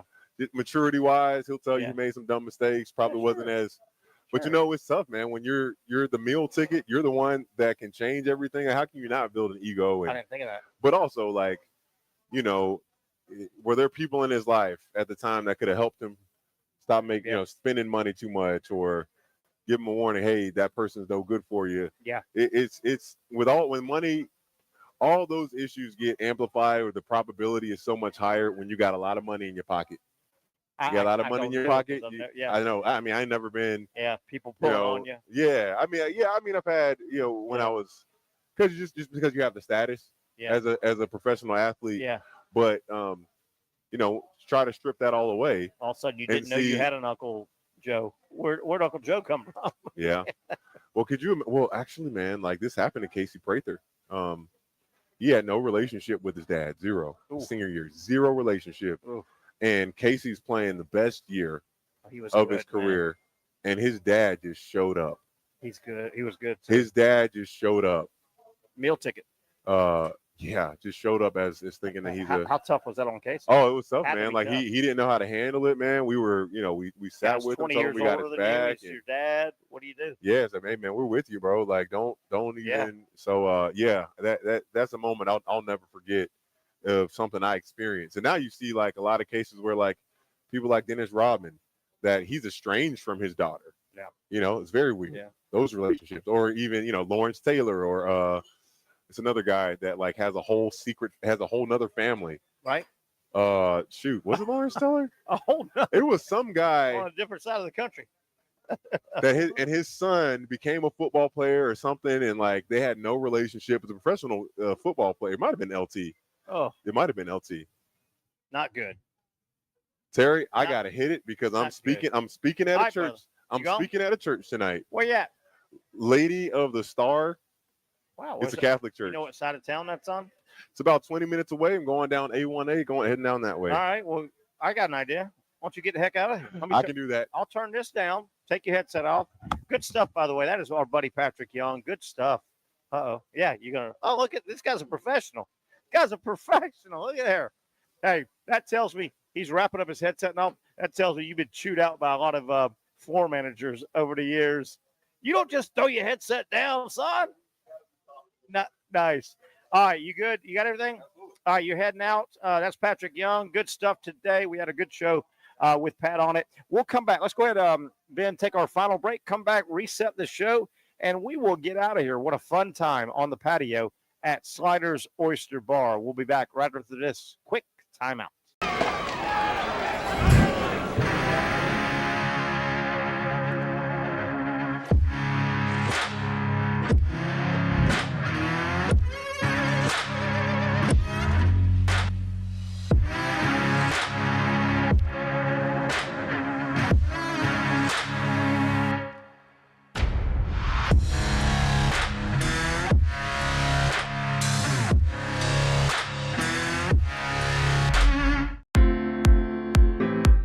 At Southeast Orthopedic Specialists, we know pain and injuries can stop you from doing what you love. This is why our board-certified orthopedic specialists offer the latest in both non-surgical and surgical treatment options and create a treatment plan tailored to your unique lifestyle and goals. So, whether it is a sports injury or that nagging pain that's keeping you from doing what you love, our team has the right treatment for you. For more information or to schedule an appointment online, visit our website. Finally, a family atmosphere, kid-friendly restaurant with a real sports bar feel. Rick's Jack's Beach features all of that and a large, climate-controlled covered patio with misting fans and heaters for all seasons. Mix in an extremely diverse menu that features the most quality and affordable steak at the beach, and there's no reason not to enjoy your next lunch, dinner, happy hour, or big sporting event at Rick's Jack's Beach, 300 2nd Street North in Jacksonville Beach. See you at Rick's Jack's Beach. You really got to hand it to him. Hold on. The previous play is under further review. I'm not sure what he could review, but okay.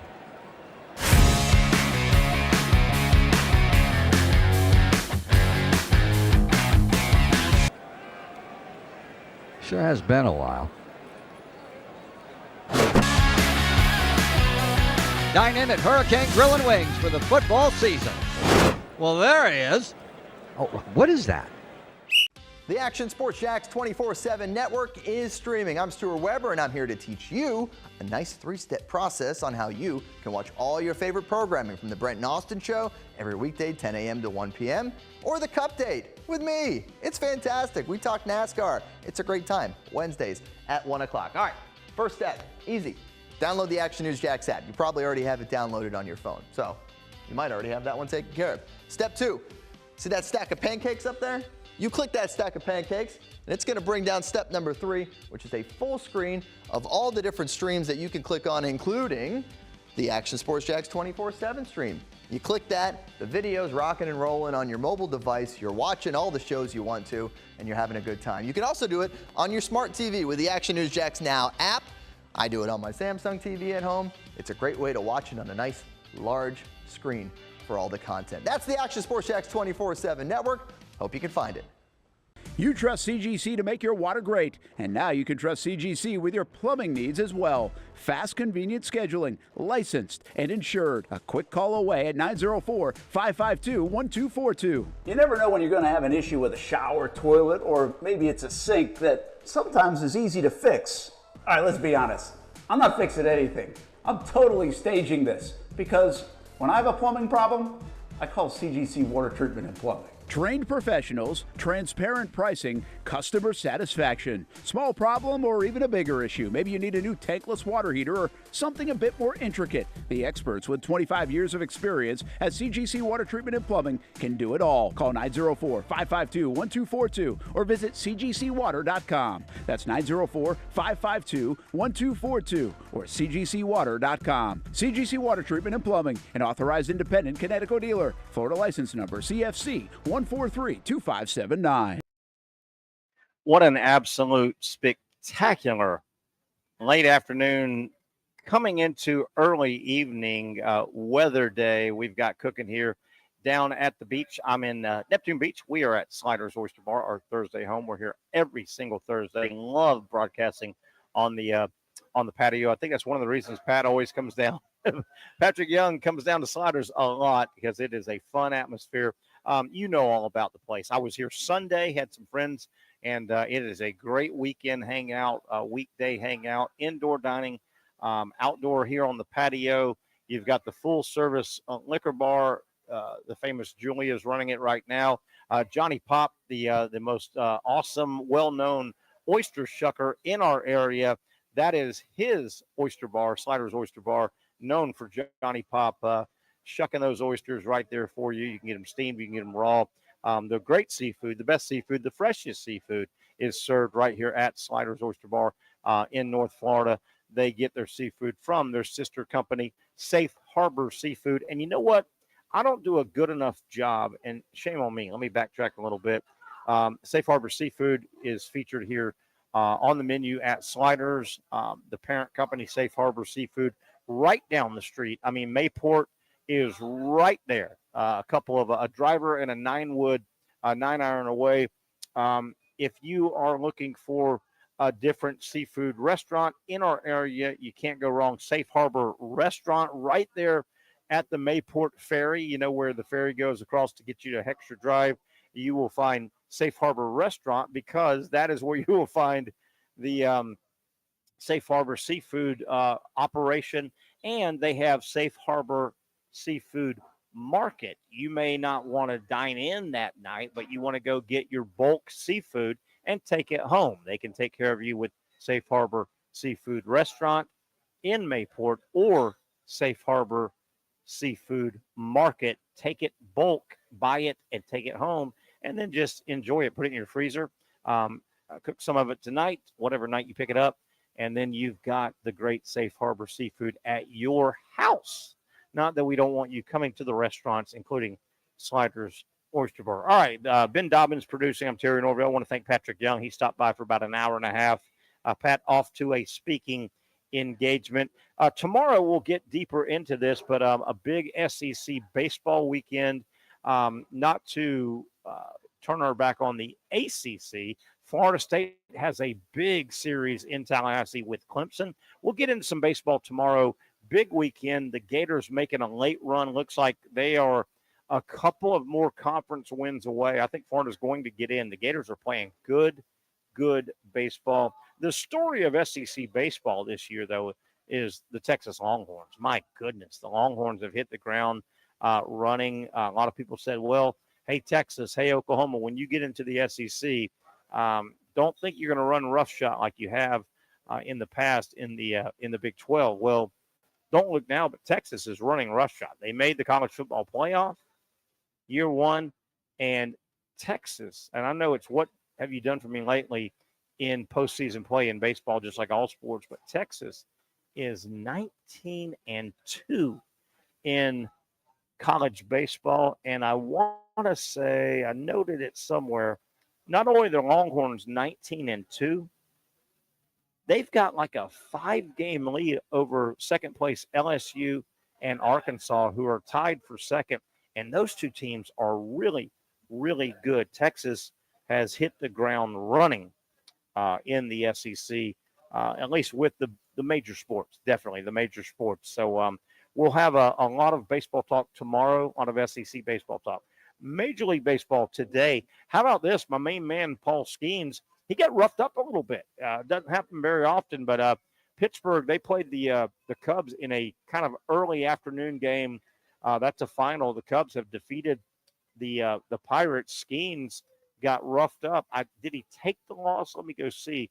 But I know for a fact he gave up several home runs, which is kind of rare. Let me pull up the stat here, stat line box score.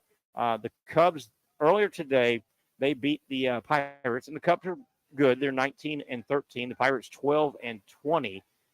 Let's take a look here. Yeah, Paul Skeens took the loss today. He's 3-3. Paul Skeens went 5 complete innings for the Pirates against the Cubs. He gave up 5 hits, 3 runs, not too bad.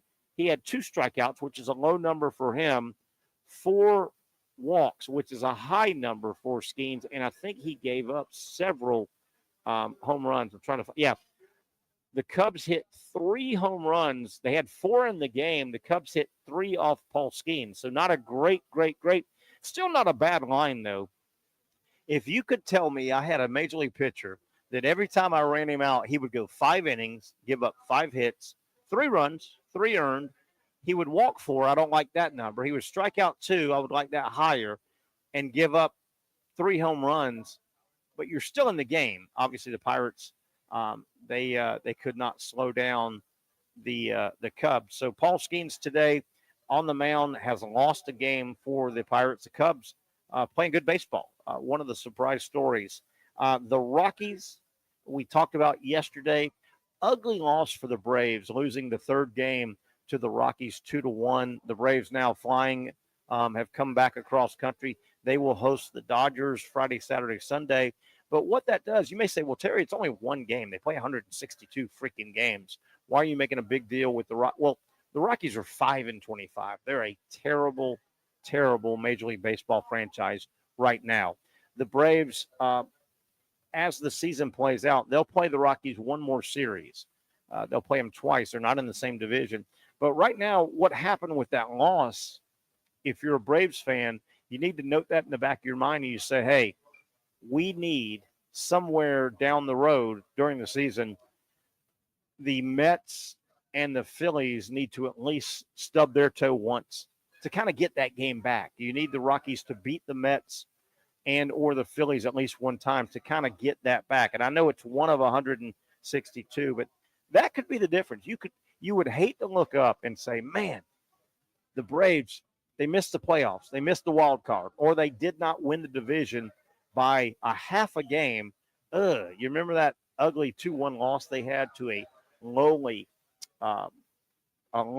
Rockies team. By the way, the Rockies right now, if you extrapolate their season out, the entire season, the Rockies, they're 5-25 right now. They are on pace to lose 135 games. The modern era Major League Baseball record was accomplished last year. The Chicago White Sox were a miserable franchise. They lost 121 games. So right now, to put it in perspective, last year, as we have just wrapped up April. Obviously, today is May 1st.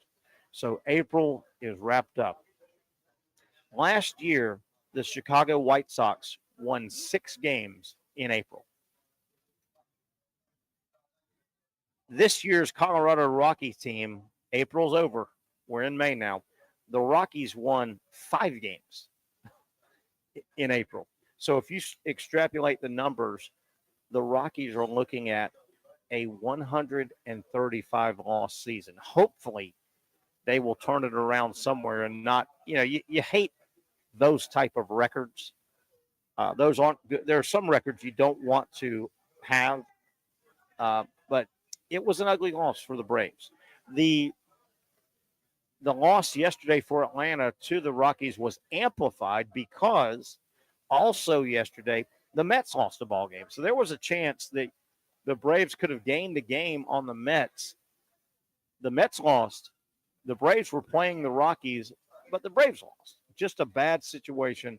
And let me see if I can pull up real quick. I want to pull up the standings. The Braves are third now. They've climbed a little bit in their division, but you hate to have to keep climbing over teams. It's hard to do that. Okay, let's go to standings. So the Mets lost yesterday. Also, the Braves lost. So the Braves, they've played much better baseball. The Braves are like 8-2 in their last 10 games. Let me pull it up here. National League East.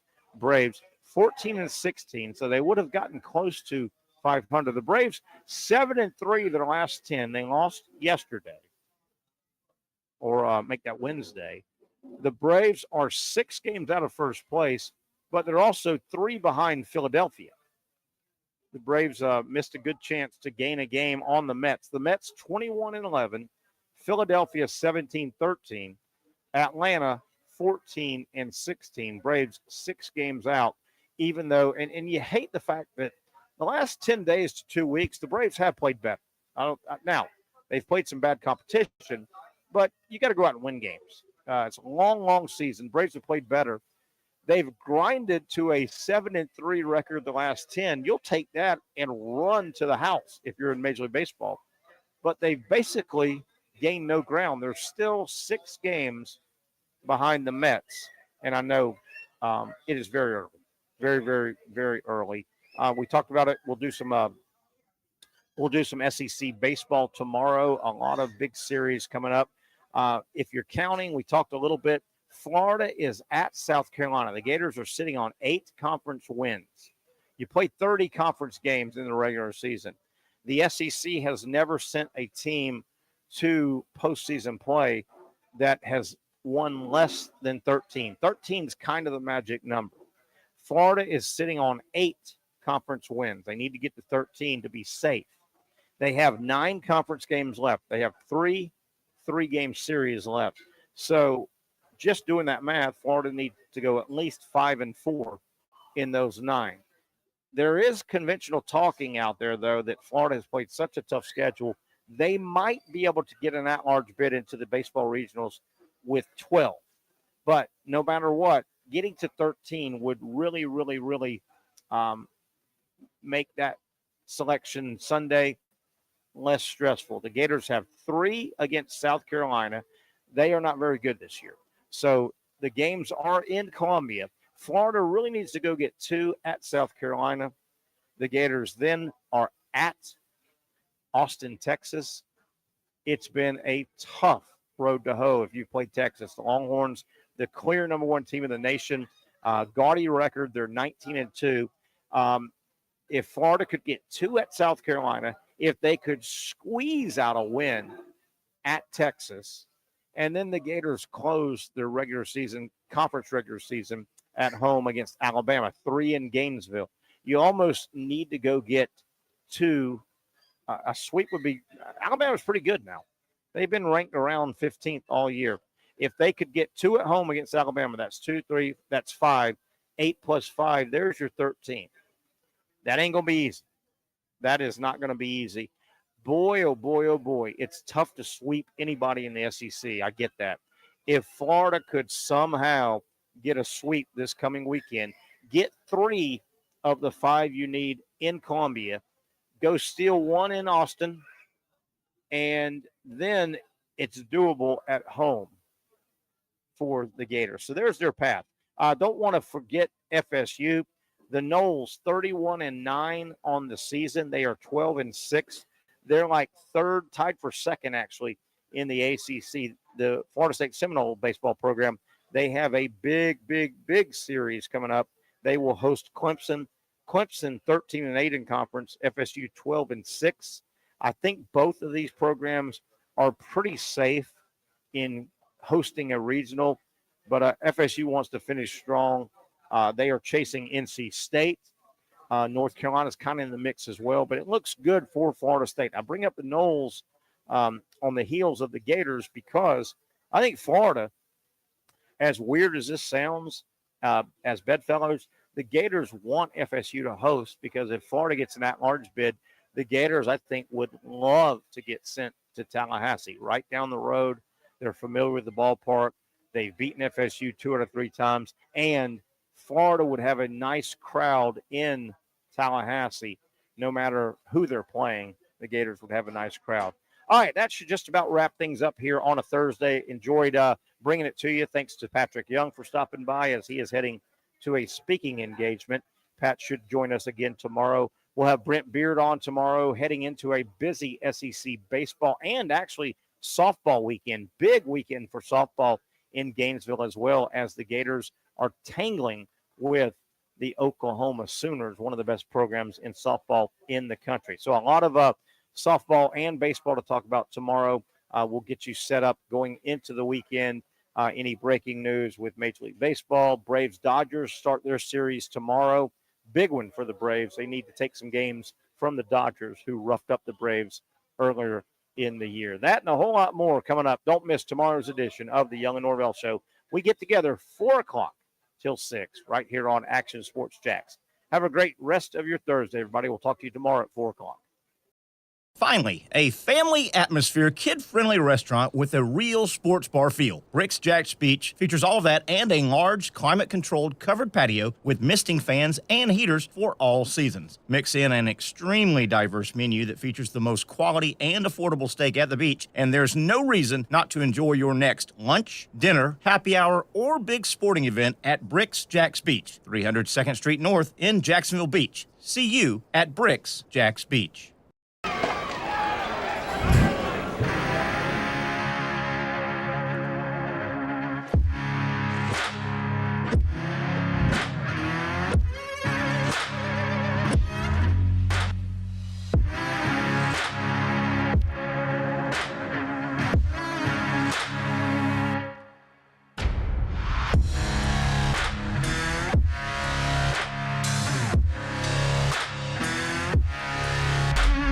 For over 20 years, Southeast Orthopedic Specialists has been providing the highest level of orthopedic and spine care to patients throughout Northeast Florida. Now, we're making that same great care even more convenient with Southeast Orthopedic Specialists Direct, a walk-in clinic where you can be seen for pain or injuries with no appointment needed. Staffed by orthopedic physicians and specialists, we offer everything from diagnosis and treatment to imaging and bracing, all with no appointment needed. For more information, hours, and locations, visit our website. You really got to hand it to him. Hold on. The previous play is under further review. I'm not sure what he could review, but okay.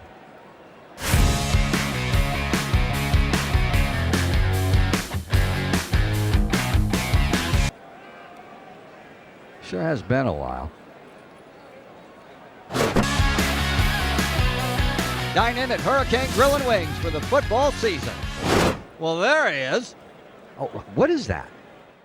Hey everyone, Olivia Tasley here from Action Sports Jacks to tell you all the different ways you can watch our new 24/7 network. 3 easy steps. You don't even need a pen and paper to write it down. Step number 1, download the app. Search Action News Jacks in your app store either on your phone or your smart TV. Then, once you're on the app, click on that little drop-down menu in the upper left-hand corner with the 3 little lines. That'll show you these options, and boom, right here, click Action Sports Jacks 24/7, and you will be brought to our continuous stream channel. That app can be accessed through all these different platforms, whether you have Roku, Fire TV, Smart TV, Apple TV, or Google TV. You can find our app. Now, if you don't have access to the app, don't worry. We still got you covered. We're across all social media platforms from Facebook, Instagram, X, YouTube, Twitch. We have a podcast channel. Plus, check out our short reels on our TikTok. Action Sports Jacks 24/7. It's on all the time and everywhere. Summertime means sizzling sales at Nimnick Buick GMC. The #1 Buick GMC dealer in Jacksonville has lots of inventory to choose from with their best price guarantee. Nimnick never charges above MSRP. You can save up to $10,000 off select new GMC Sierras or get rates as low as 1.9%. You know, I'm a truck guy. GMC Sierra, my trim level is an SLT. This one's an Elevation. Pretty good looking color as well. So here at Nimnick Buick GMC, you have a lot to pick from. My father-in-law, he drives this, an Enclave, so I feel like that GMC in the family. 2025 is coming around the corner, which means it's almost time to close out those 2024s this summer. You can schedule a test drive at NimnickBuickGMC.com. And while you're there, check your trade value and customize your payment options. Nimnick is there for you, even on Sundays. Visit the showroom on Phillips Highway or shop online at NimnickBuickGMC.com. Nimnick, your friends in the car business since 1941.